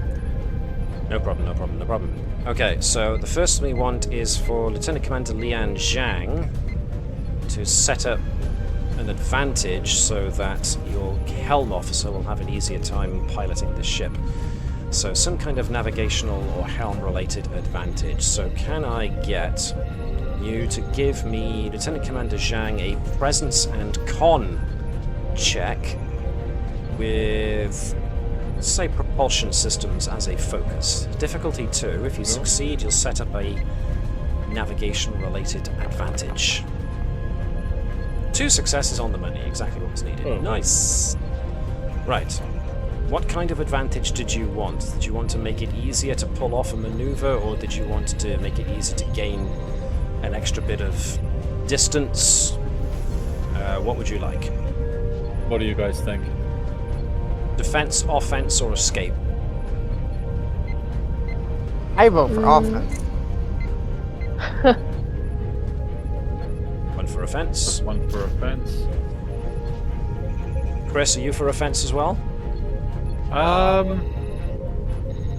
I've sort of been leaning towards offense for most of this, haven't I? That one green sot I who's playing a Klingon for a while has really sort of inspired him.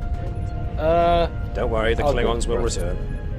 I'll go for offense as well, I think. Okay, Connie, are you for the offense, or for the escape, or for defense? For like an offense and escape, if we can somehow shoot and run,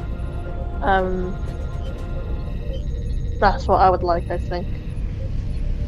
Okay, so we seem to be leaning in one particular direction. Dave, your thoughts? Yeah. I'm with Connie. Alright. I kind of want to do both. Everyone wants a more aggressive stance. So either way, proceeding on an attack vector is going straight towards the Klingons anyway. So you just basically want to get there further and faster. So I'm going to say attack pattern is now easier. Okay. So that's one of them. One of you, rather. One of them. Similarly, let's have their helm officer perform his own maneuver with the ship. Ooh, that's not good, is it? Looks like they've pushed their engines a little too hard. Right, so they were going for attack pattern 2. They got 1 success they needed. I think for attack patterns, it's usually 2. Yes. So they failed to perform an attack pattern, and they've strained their engines to the point where they have now lost an additional point of power and not managed to create an attack pattern. So whoops-a-days. Alright, who of you wants to go next? Try to create your attack pattern now, or do you want another advantage set up through Captain Sobek? Do you want your sensors? Do you want to do sensors? Maybe another advantage. Ooh. Okay. Ooh. What were you thinking? I also like the sensors. Like, yeah. There's that too. Yeah. Sensors. Yeah, let's find a weakness. Okay. So I know I guess where the to momentum. angle the ship for our attack pattern. Okay, so Connie, this is going to be control and science for you. Liz, if you could be the combs, we're going to want sensors and security. 1 dice, please. Focus. God Of focus. course. Lovely. So let's put. What am I doing? Gerkow. Ooh, you know that other Legion of Honor. Now, the good news is, by using that Legion of Honor, you've cancelled the complication, but that's as many as you can do now. But the combs did get a success, which was the one you needed, I think. Let's just make absolutely sure. Scan for weaknesses, difficulty of 1. So you got it. You've now got the piercing quality on your ship weapons. Okay, now it's one of their turn. Let's see who's next.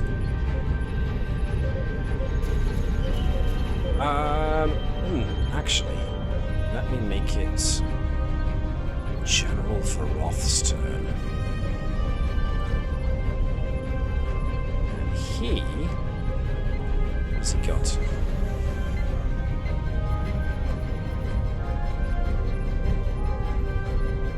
Ooh, I've got no threat to spend, so I can't use that. Dang! Let's go with Starship Battle Tactics. And today is a good day to die.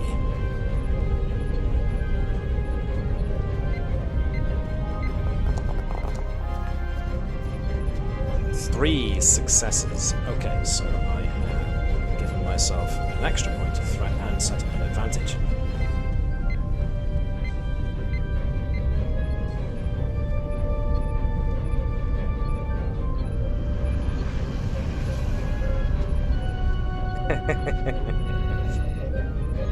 Alright, one of you goes next. Who's it going to be? You going to finally perform that attack pattern, Bonnet, or are we moving on to somebody else to create another advantage? Shall we just go for it? Let's do it. Ensign Bonnet! Hands on flying. So we assume the ship already gives you 2. But can I get Chris to roll me a challenge dice to see if it consumes a point of power? Sure. It doesn't. Nice. Very nice. Very nice. Alright, so it's basically control and con difficulty 1. Attack pattern. No, pardon me, difficulty 2.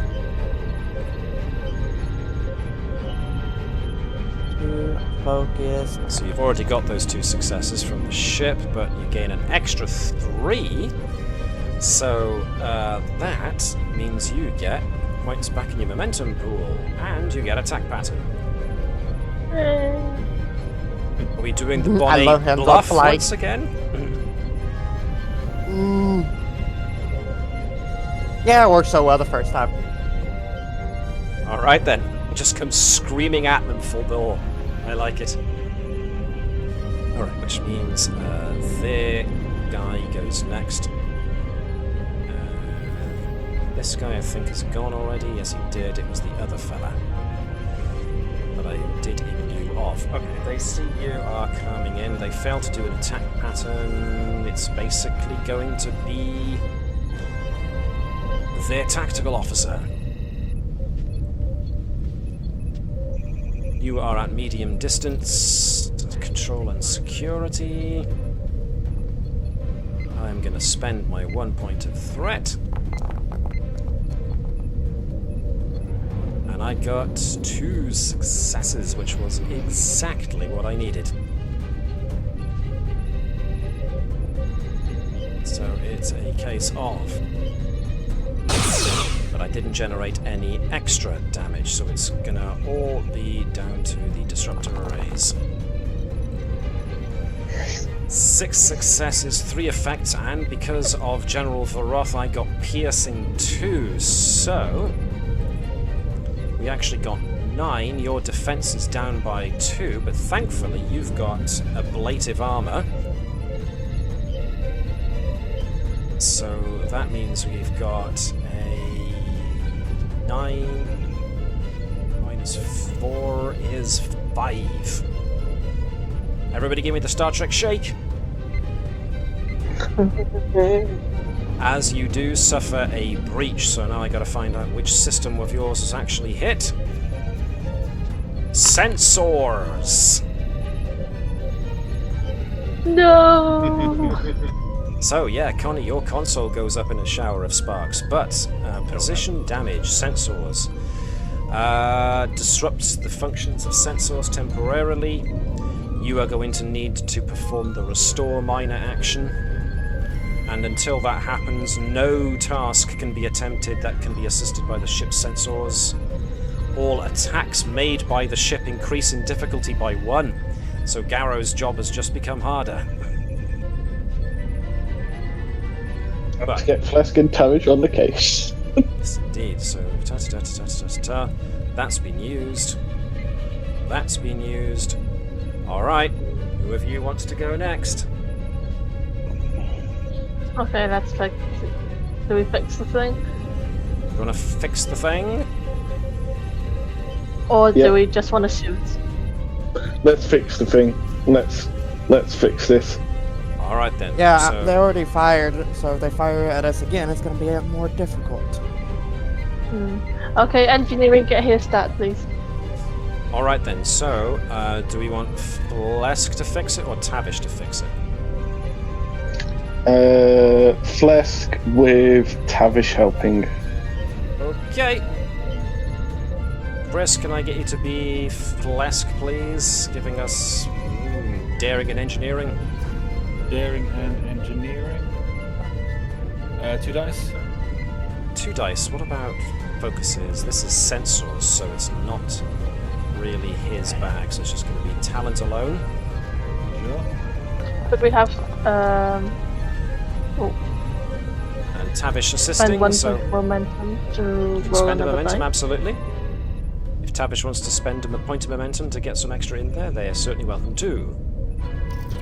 Yeah, we can spend a momentum. Cool. Liz, off you go. Daring and engineering, 1 dice, please. 2 dice. 2 dice now if you spend momentum, yes. Yes. I don't think Liz is here. No. Alright then, well it's down to, basically down to Connie then. Connie, if you want to take charge of Tavish. Okay. 1 dice. Reason and daring and engineering. Oh, sorry, I had to use the restroom real fast. That's alright. Don't worry about it. It would take a point of momentum to do so. Hello! No, parent figure! That's a good point. We ignore that because of parent figure. Nice. Nice. Hoi. Alright, so... She's not doing well on her rolls today. She's really not. Okay, so the overall damage to sensors has been repaired as a result of that fix, so... yeah. Nicely done. The breach is still there, but the damage to sensors, which means it's going to be harder to attack with, means that's no longer the case. Now it's their turn. The Fortchar failed to line up, so they're just going to try and bring some shields back. Costing themselves a point of power in the process, but let's see. 2 secs, no problem. Just busy doing the Klingons at the moment, so... Daring. Engineering. Let's do this. 3 successes. Well done, Klingons. So I needed 2, I got 3. Ba-dum. Shields back up to full.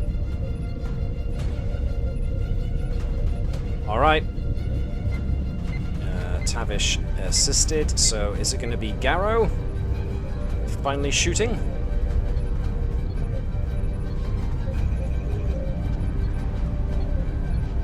Let's or is do the it. captain going to get involved?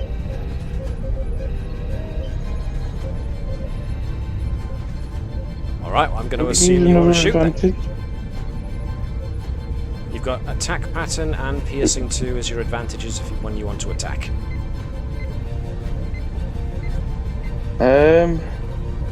I don't think we need any more advantages, do we? No, I think we're Difficulty good. 2 has gone down to difficulty 1, so yeah. Yeah, let's do it. Go on, Garrow.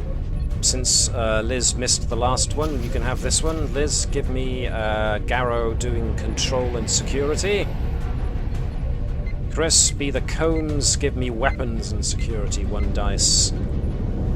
Connie, roll me a challenge dice to see if the attack consumes power.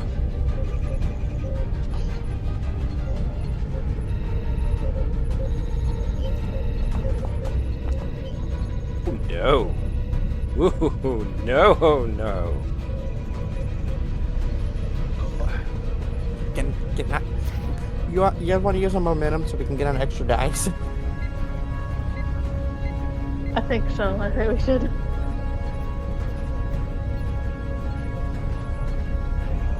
Right, Garrow. 2 dice. Control and John with an extra dice. Bada boom. Yep. Bada bing. Alright, well. Slight bad news then. There was a complication to your weapons check. So, hummity hum. What are we gonna do with that? Oh no, Gerkow can't use one of his Legion and Honors to cancel out that complication, can he? That's a good question, because technically it was the ship assisting Garrow, so I will allow that, as long as you're using one of the Legions of Honor that are still available, hence Garrow's, then yes, we will ignore that complication. Okay. Oh, thank goodness. Still count that shot, which is phasers. But you only got what was needed, so it's going to be right down to the damage roll, essentially. So...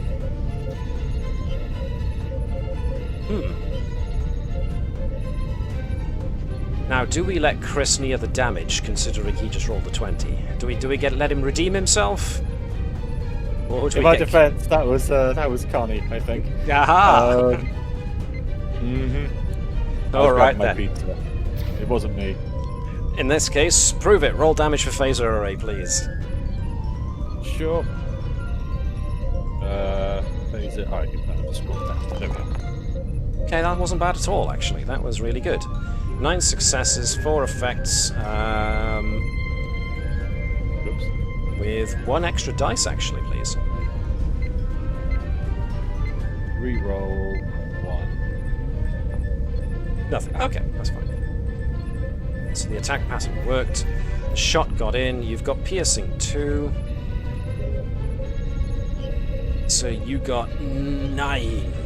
Minus 4 is another 5. So 1, 2, 3, 4, 5. That is another good hit with a breach on them. They are slowly losing their ship's stability. Moreover, you hit them twice because you got effects. So let's see how much we got. Half of 9 is going to be 4, 5, and 6. Minus 2 leaves only 2. So okay. Second shot didn't do a heck of a lot, but still lowered their shields nonetheless. But the first shot landed hard, took a good many of their shields off, and also caused some structural damage. Well done. Garrow and the cones. Alright, you've dealt a good amount of damage to the Klingon ship, and by doing so you have come basically up past it, which means you have passed stilled space. Do you want to hang around to try and finish the Klingons off, or do you want to make a break for it while the opportunity is with you? What would you rather do? Stay and fight in stilled space, or keep going? Go on. I have a feeling even if we get out, they're probably gonna somehow be behind us as well. So I'm thinking we should just finish them off. Yeah.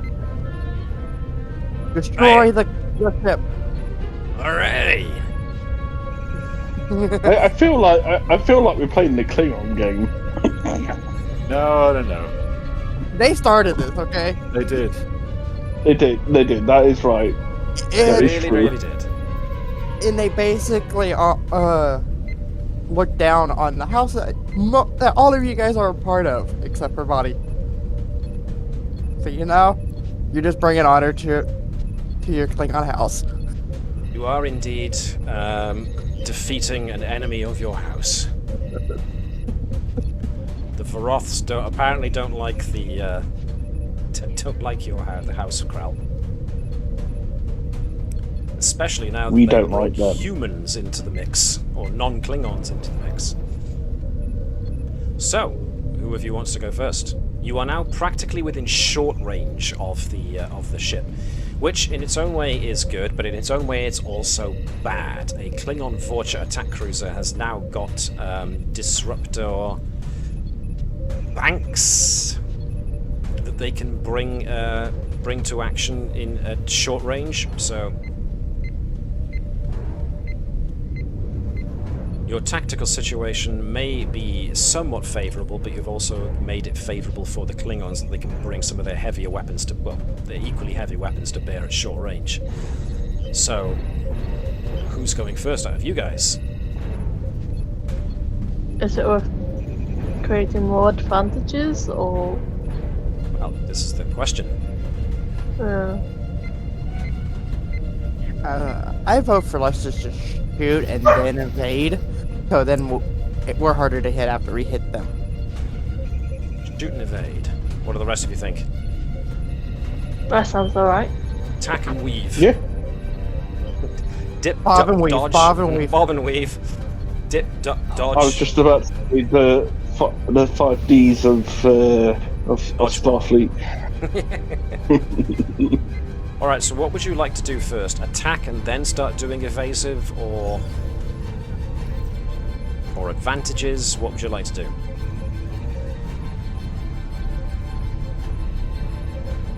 Or do you just do what you did and do what you just said you were going to do and just shoot? I think we should just shoot. Righty. Actually, no. I don't think we should just shoot. I think we should. Have we gone? I don't know. What, guys? What we're thinking? Can we use sensors to jam their? No, our sensors. Target. Oh no, our sensors are back up and running, aren't they? They are now. Are Yes. they? What was the idea? Use it to jam their targeting array. You can try. Absolutely. You can try and create a complication for them rather than an advantage for you. You can definitely do that if you want to. Going once. Going twice. Yeah, I'll do that. All right then. Who wants to create the complication?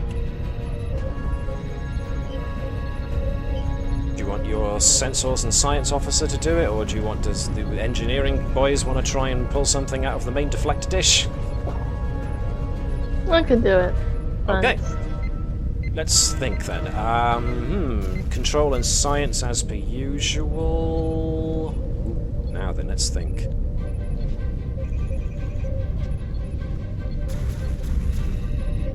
Can I use a point of determination? Yeah, absolutely. I'm gonna stick it to the man. All right, I like how it's Yeah. All right then, creating a complication like this is going to be difficulty 2. Using your God focus, more than likely. Oh, God focus and determination.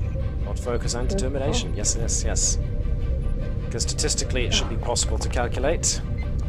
Ooh, double 9s and a 1. 4 successes, which means you got 1 over and above what you needed. So there we are, a complication for them. There we go.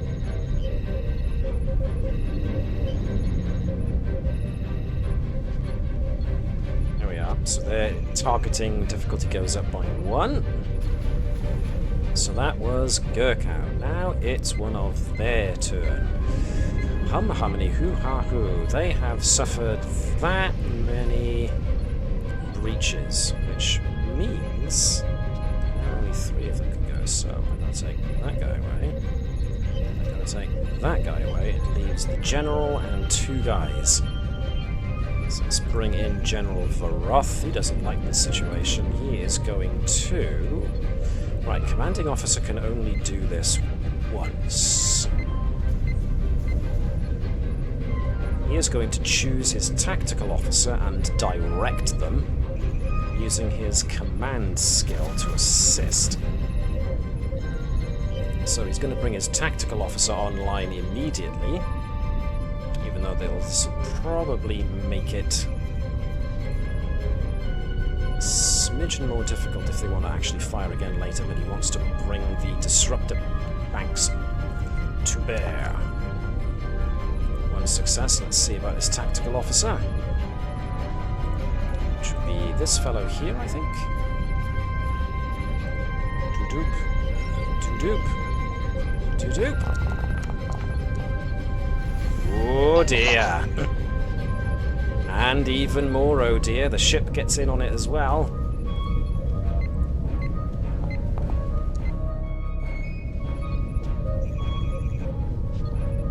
Dear. I thought that was a 20 there.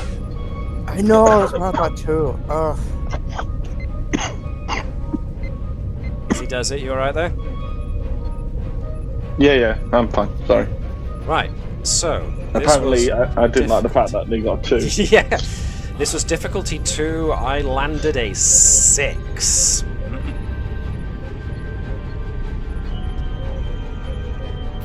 I'm going to add 2 to my threat, and I'm going to use the other 2 on the disruptor bank's damage. Ooh. Boy, all right then. So, actually, difficult targeting. I forgot about that. Which means that actually, I lose one of those threat points because you made targeting more difficult for them. Ha ha ha ha. So I don't get as much as I thought I did. Okay, but nevertheless, that was 9 successes. 1 effect means it was 10 successes. You have resistance of 6, thank goodness. I got 10, minus 6 is a 4, which the good news is, 1, 2, 3, 4, your shields take all of that and you don't get a breach, but they did wallop your shields down. One of you goes next. Who do you want it to be? Who have you got? You've got Captain Sobek to create an advantage. You've got Lily to do anything to do with either shields or power. You've got Garrow to shoot. You've got Zhang, who can also create an advantage. You've got Phlesc, who can try and do something with power or shields. You've got Bonnet, who can do either evasion or attack. They shot us, so we can do an attack pattern. If that's what you want to do. Yeah, let's do that. Bonnet! Ship's already rolled a 2. Ship's already rolled a 2, cool, but can I get... Chris, can I get you to roll a challenge dice to see whether or not that takes power? It doesn't. Ooh, you're doing very well with those. 2 and 4, you only needed a 1, which means you get momentum back for that as well, but you also get an attack pattern. Any particular attack pattern, since you can't exactly use the Bonnet bluff because you're far too close. Let's go for the Luger. Is it Luger? Luger wow. loop. The Luger loop. Alrighty then. We're just having too much fun with these attack patterns.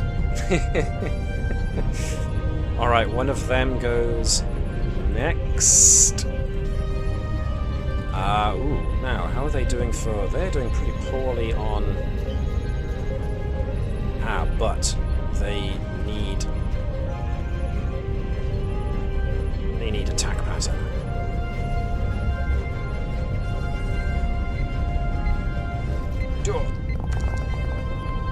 And I got another 20! Good grief! Alright, they are blowing through power on their ship.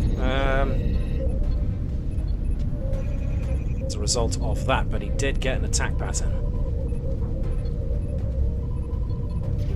Apparently they are more concerned with getting an attack off than they are conserving power aboard their ship. Alright, one of you can go next. Who's it going to be? Do we want to... we've had sensors, haven't we? You've done sensors, yes.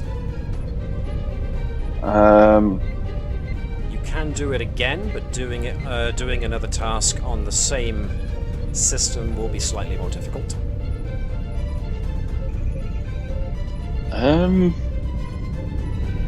I think we should either attack or get shields up, because it might be by the time we get an upper advantage. Do you want to try and do shields then?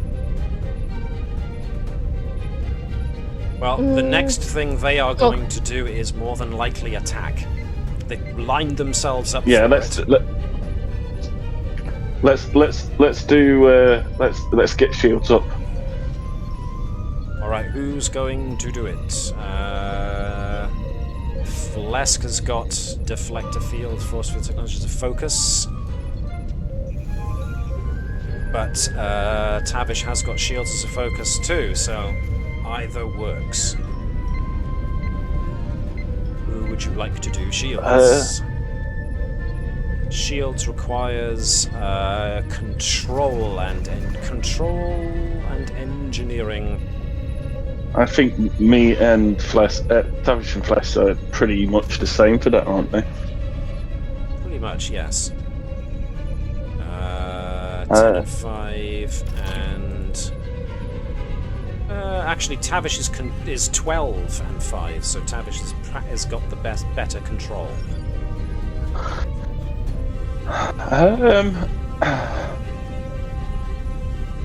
I don't know, guys. Who do you think should? Statistically, Tavish would do better. Okay, let's get Tavish then.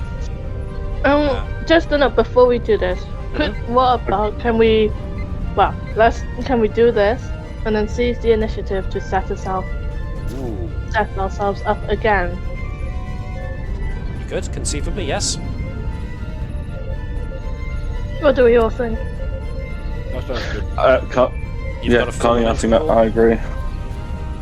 All right. This Vorpal class ship goes kaboom. I like it. All right. Okay then. So the first thing we're going to want is for shields.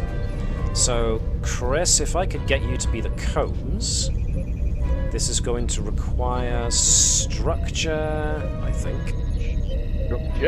Structure and engineering from the ship, and control and engineering from Tavish. Difficulty 1. This is also going to require a point of power, so Connie, if I could get you to roll a challenge dice to see if this consumes the point of power. You said control and engineering? Yes, please. It doesn't consume a point of power. Hey. Tavish needs to roll a second one as well. Oh. It's fine, just roll again. Nice, so that's 1, 2,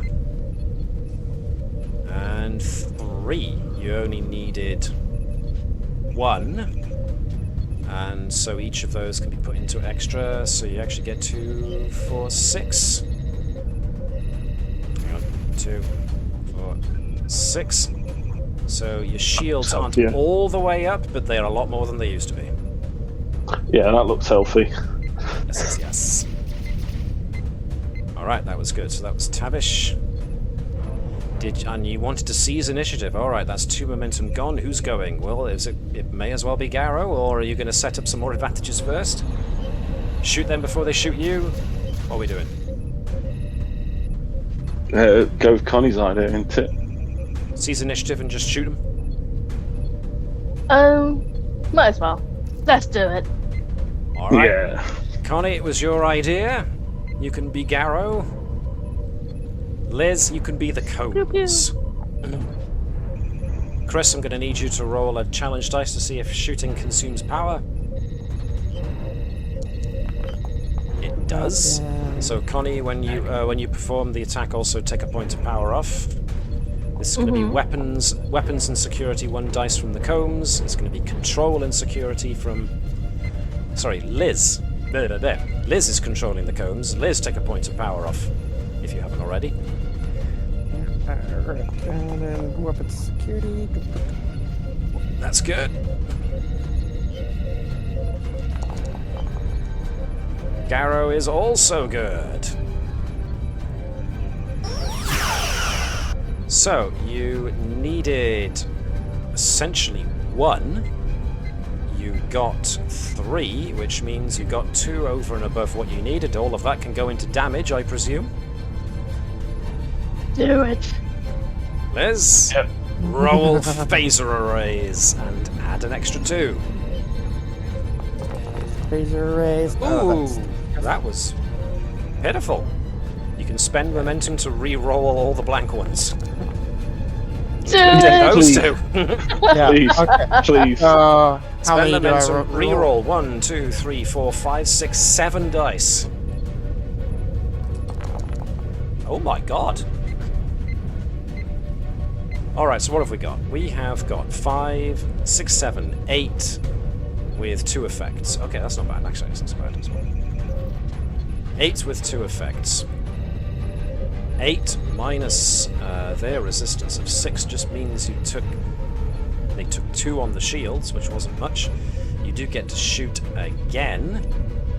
Half of 8 is 4, and it goes up to 5. The second shot doesn't do anything.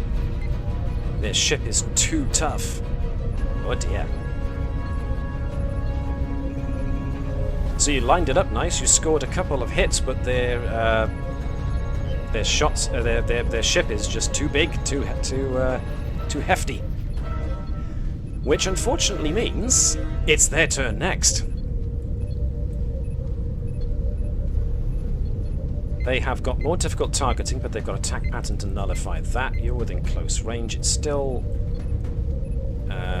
difficulty 2.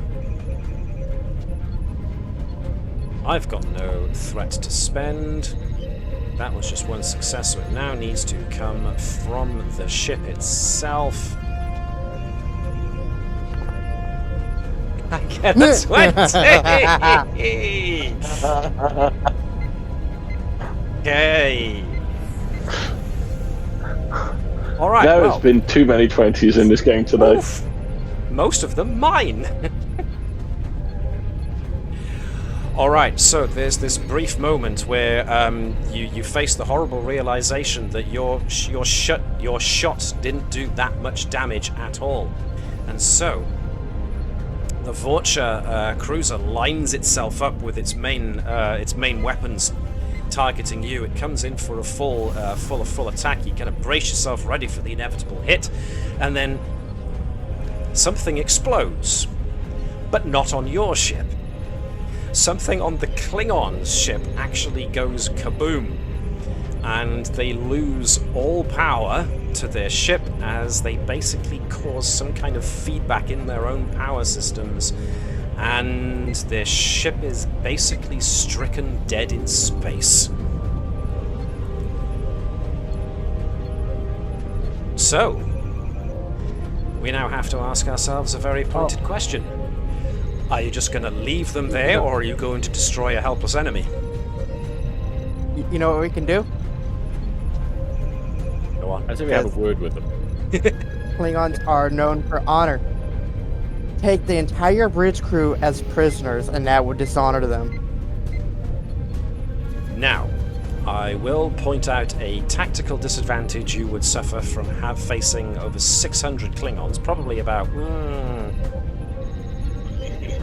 You'd probably be facing an entire bridge crew of Vorcha at the very least, and if you don't disable them quickly, you'll be facing reinforcements very soon.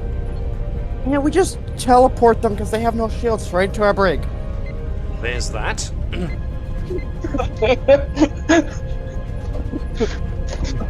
You're not wrong. You're not wrong. No, you're not wrong. You're not wrong. Boarding action would be folly, so just plain old transporting them to a brig. So much brig space, though. That's why I just said the bridge crew. Just the bridge crew. I say we hail them. Have a word. I mean, the Klingons aren't, creatures of comfort. They'll get used to it. Put the entire crew in all of our brig hole. Yeah, there's no way you can fit the entire crew of the Vorcha in your brig. If I remember. Yeah, I do agree. Sorry. No, go on. I do agree. Transporting the bridge crew, and then having a word with the captain. Okay. Yeah, because he gets captured, and that is like the worst thing a Klingon could do is let themselves be captured. Don't have anything there, so let's just go with. All right. So let's return to deck 1.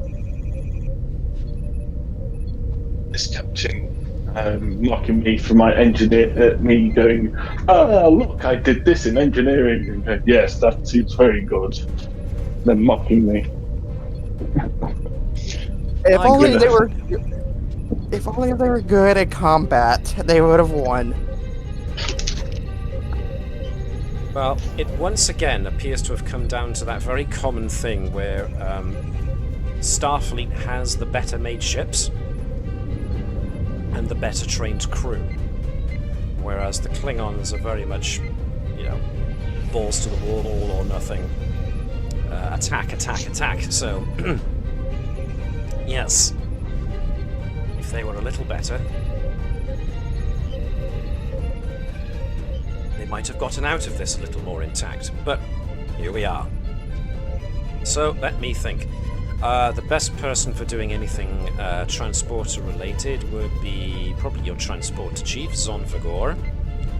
Phlesc also has some interest in transporters. So between the two of them, they could probably try and do something with transporting the bridge crew of the Vorcha onto, or the Huveg I should say, onto your brig. So, who wants the honours? Liz, do you want to be Zonvagor, or Connie can be Zonvagor and Liz can be Phlesc? I'm good with either way. Transporters is going to be basically control and engineering. So 2 dice for whoever's in the lead, 1 dice for whoever's assisting. I can assist this Phlesc. Okay. Alright, so you said reason and engineering? Control and engineering. Oh, that.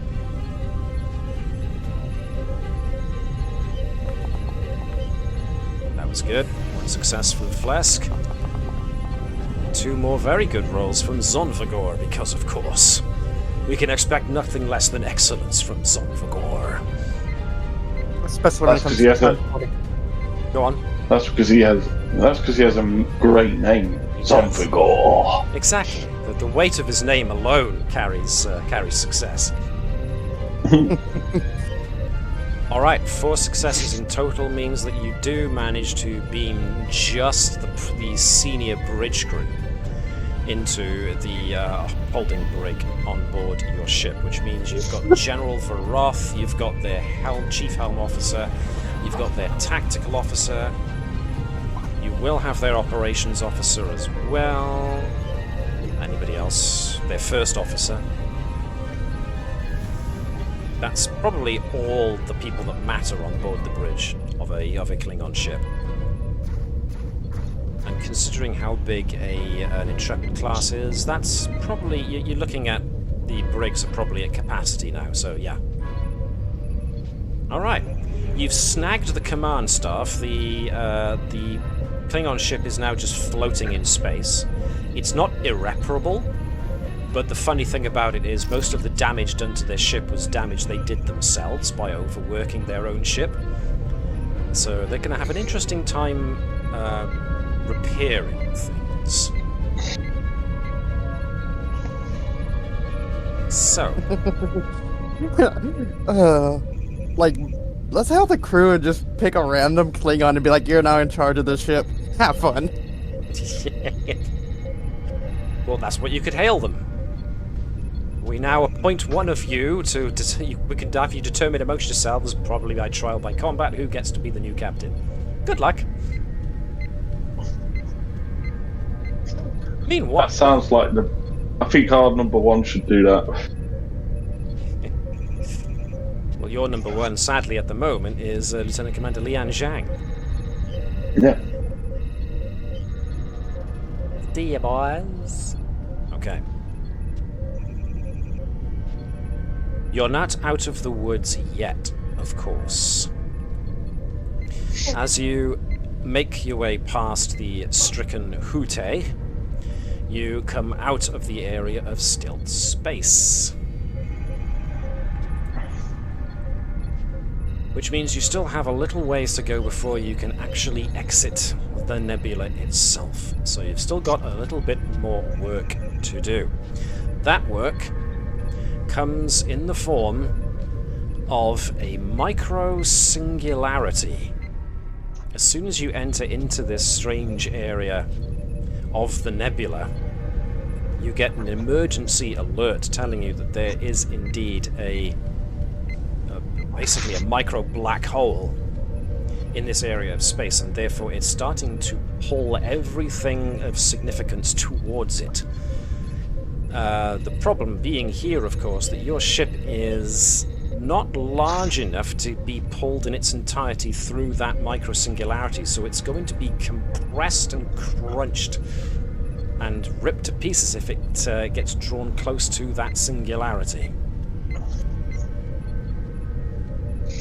And there's another problem. What were you going to say, sorry? I was just about to say, didn't one of the episodes have? Oh no, it was one of the movies where they ejected the warp core. Is it? Did they eject the warp core? Usually, to close a black hole, they usually eject the warp core. Yes. Yeah. But now you have a bit of a problem. There is a storm on the horizon, but this isn't any old storm. Sensors are reporting increased levels of tachyons in that cloud. A tachyon storm is going to be a very nasty thing to deal with.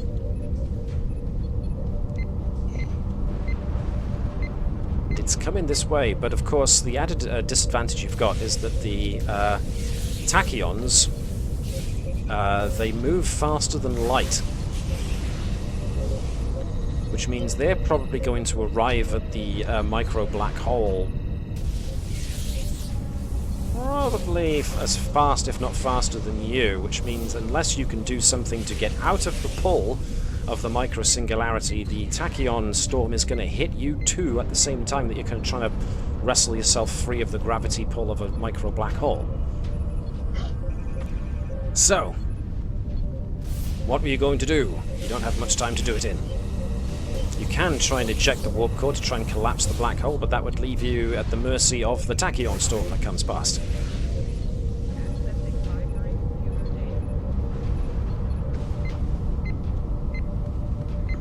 Warp?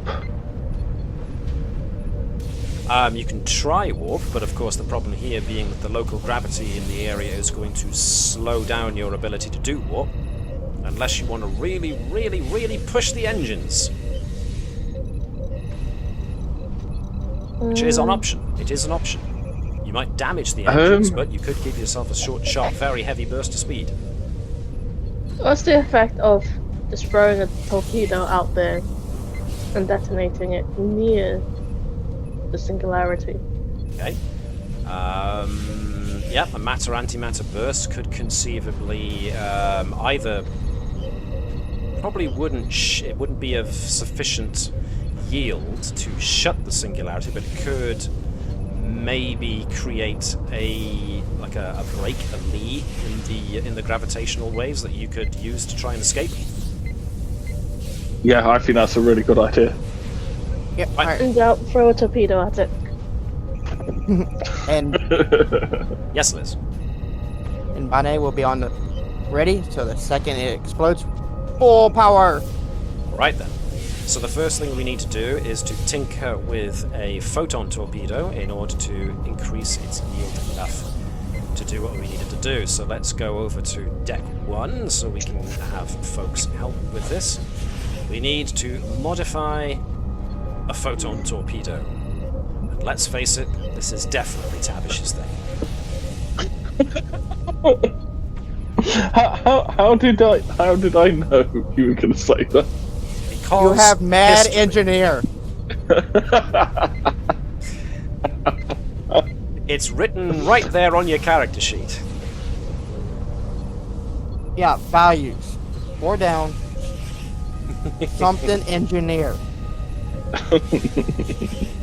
They called me mad. Mad!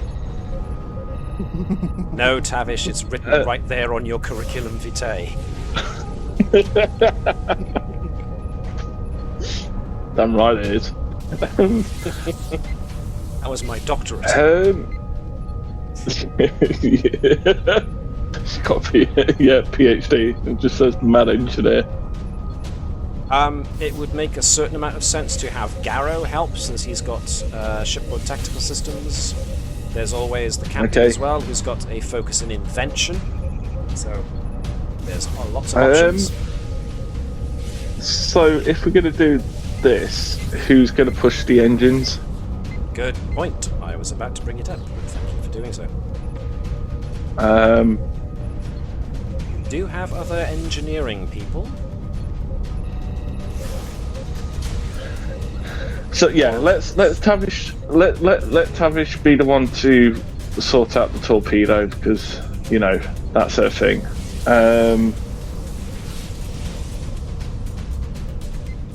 Okay. Chris, can I get you to be Gerkow? Yes, certainly. Gerkow can give us... let's see... Where is gallery? Over here. I'm going to use a determination. Okay. So Gerkow can give us...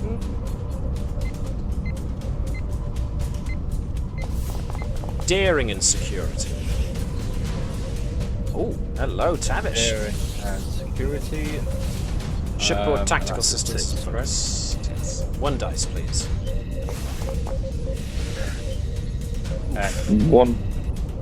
One dice from Captain Sobek.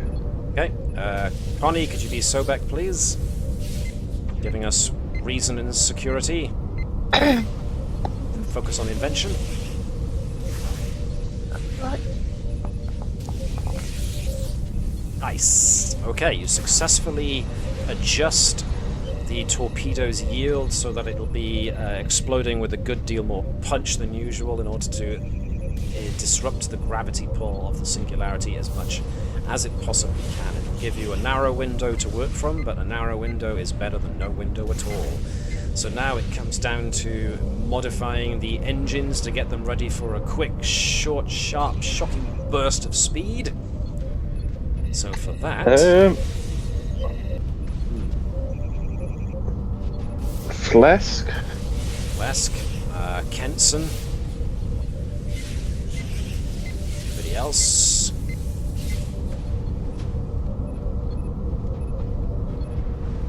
Well, technically, Gerkow does have extravehicular activity.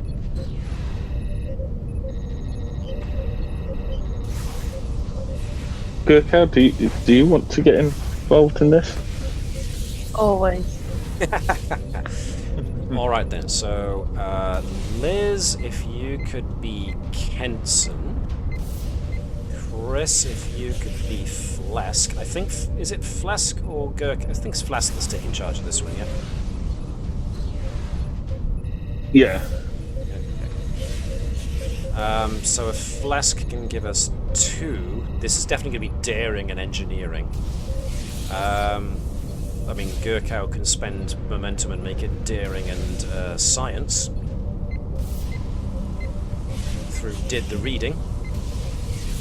Yeah. If everyone is happy with that. Yeah. Okay. Cool. And it counts as a focus as well, although I was using one already. Yep. Oh, it was almost a 20 and it rolled back onto a 14. Alright then. Chris, if you're there, fire away as Phlesc. 2 dice. Daring and engineering with warp field dynamics as a... I think that's his focus. Yes. Yeah, that's fine. Here we go. Here we go. 1, 2, 3 in total on the bean. Alright, this is going to hurt the engines, but it's going to be sufficient. Alright then, Liz. It's all down to Bonnet. This is going to be... I think this is going to be daring and con rather than control and con. This is going to be seat of your pants flying. Alright. Have you got determination? Oh, no, you haven't. But... No, but I can take a momentum to get a extra dice. Do that. And I also have hands-on pilot, so the ship already gave me... already rolled a 1. Yep, so that's already 2. Oh. Okay. Please tell me you've got... There's nobody helping. No. She does not have Legion of Honor. She's too new. No, she does not. Okay. Has anybody got a Legion of Honor? Okay. No. Okay, it's fine. It's fine. All right. The torpedo fires. So get a torpedo sound here. Photon torpedo, away! The torpedo streaks off, and Bonnet angles the warp field and gets the nacelles up in the right position. Puts all the power being made available into the engines and slams it down. So that power goes right into the warp engines. That's not playing for some reason, never mind. So there's a huge surge of power into the engines, and the ship lances forward just as soon as the photon torpedo detonates.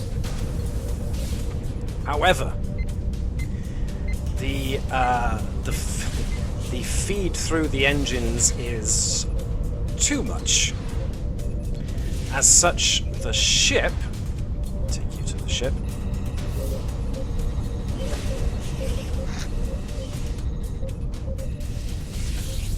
The ship rockets off as the photon torpedo detonates, and you're given a brief lull. The ship rockets forwards. A little too fast. A little too soon. And clips the edge of the tachyon storm. Just as it goes past, a tachyon bolt shoots out and strikes the ship. Where does it hit? Structure. Order. Which means structural damage happens, which means everyone definitely has to give me the Star Trek shake as the ship basically goes in an uncontrolled spin. Oh no. Nevertheless, smashes off into warp, but does so uncontrollably.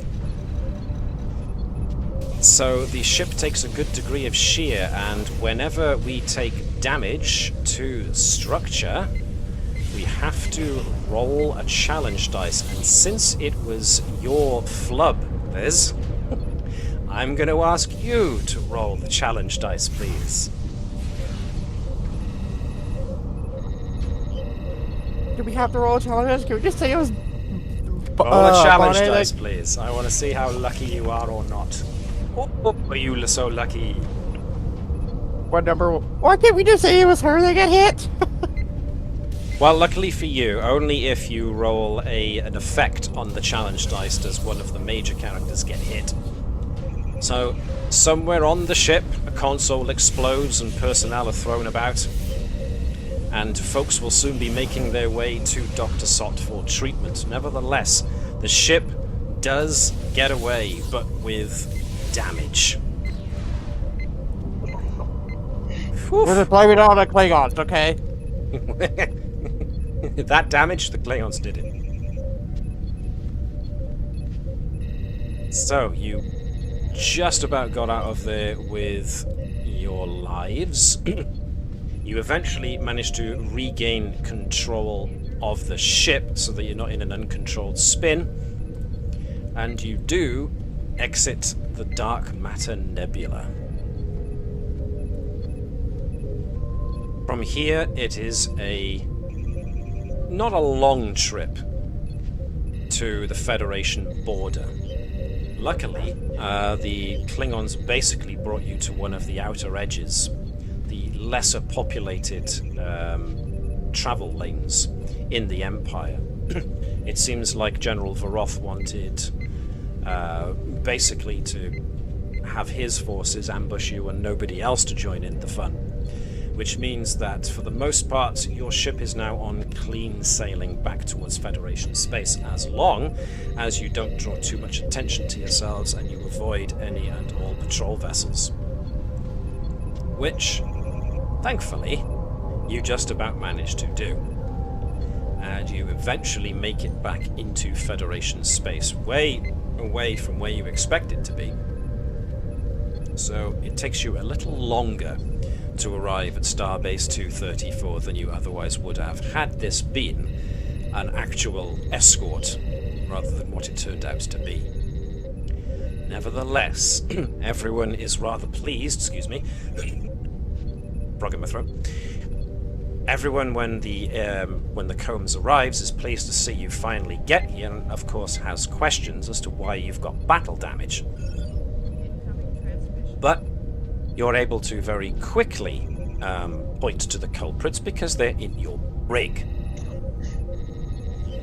Which means that now that you are officially the last ship to have come out of Klingon space, the Klingon Federation conflict is now officially underway.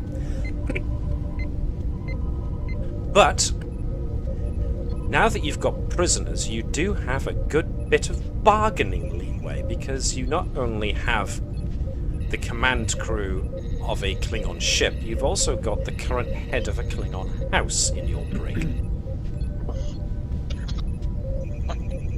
So, this will mean that when it comes finally time to start the actual conflict with the Klingons, in as far as we're going to use the conflict campaign mechanics that is in the Federation Klingon campaign module book that came out recently. For this, the second Federation Klingon War. But that won't be until next time, but it will afford you an additional asset that you'll be able to use. So, nice. You could have just chosen to plain old run away and make it back to safety, but you chose to engage the Klingons, and you managed to swipe the command crew of a Vorcha-class cruiser, which just so happened to have the leader of a Klingon house on it, so you've got a good deal of bargaining muscle there that you've just managed to procure. Not to mention that, yeah, House Varoth is gonna have some serious dissing being done to them back in the Empire when they hear about this monumental failure. What was it? 1 against how many ships? 4. 1 against 4. So yes, that was impressive. Nicely done. GG, easy. I wonder how much fame House Krell got. Well, this will become an interesting point as well. House Varoth will no doubt put up a strong amount of resistance to say that it wasn't House Corel that had anything to do with that, because you were basically Starfleet and therefore the enemy. But I'm sure the members of House Corel on the Klingon side of things will use this when they hear about it as yet another reason to give House Varoth an extra dig. Assuming it, of course, that you want to do that. And plus, House Corel probably has records of that the bridge crew of the Combs is now members of their family. They have a whole nether ship that can verify that. Exactly. So, like I said, a good degree of bargaining can go on here. As far as the Federation is concerned, and a good degree of, what's the word I'm looking for? There's flexing, I think, is what the kids use these days. A bit of flexing on House Krell's, they can do. Nice.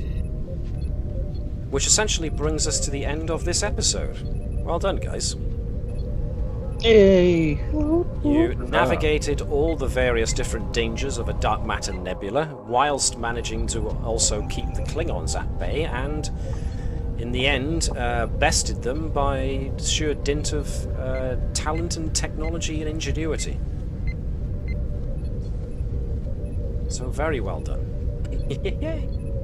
So, yes, a shame that our security and operations officers couldn't be here with us to show in the glory, but they were here to start with, so they will get a measure of that. Sadly, we won't be seeing the Klingon crew next episode, because we are sticking with the Combs crew for the next episode, for a very special episode. No. But it will also see the beginning of us using the wartime campaign mechanics, like I noted before. So you will get an actual. You will get to take actual part in allocating wartime assets to certain. Well, I'll let you find out when you find out, but. As well as being the Combs crew, you'll also be partly responsible for the management of wartime assets within a conflict zone and that kind of thing. So hopefully it'll all be interesting enough that you enjoy it, and if we don't, then we can always get rid of it if we don't enjoy the mechanics of it. But we'll have to wait until next time to see. As a result, because this is the usual inter-episode break, because I need a little bit of time to set up the campaign-related shenanigans. The next time we'll be meeting is in 2 weeks' time, if that's okay? Yes, be okay with me. Yeah. The 11th of August, in that case. Everybody free for that, as far as we know? Should be. Should be, yes. Excellent. In that case, thank you very much, my guys. So, as usual, thanks very much for running. Yep. Excuse me. So yes, as per usual, thanks to everybody who tuned into the stream. I hope you enjoyed this roller coaster ride as much as we appeared to. If you're watching on YouTube and you enjoyed this, then feel free to give us a like, because it helps tell the algorithm that not only ourselves but other folks who do actual plays and Star Trek related shenanigans actually want to be watched, so maybe more people can see them. If you do choose to subscribe to the channel, make sure when you hit notification you choose all, because the algorithm can be a bit mean sometimes and not always send you notifications that stuff has been uploaded. So do with that as you will. In the meantime, I ask you to do like the Vulcans do, which is basically outsmart and outmaneuver the enemy rather than doing what the Klingons did, which is just going hell-bent for damage. Until then, I will ask you all to live long and prosper, and also to engage in infinite diversity in infinite combinations. We will start, as I mentioned twice already, the Klingon Federation War campaign mechanics starting next time in 2 weeks' time. Hopefully we'll have all of our crew together with us to do this. Until then, I will bid you all farewell, look after yourselves, and make sure you treat each other with respect and kindness, especially in these mad, mad days, and we will see you when we see you next. Hailing frequencies are now closed.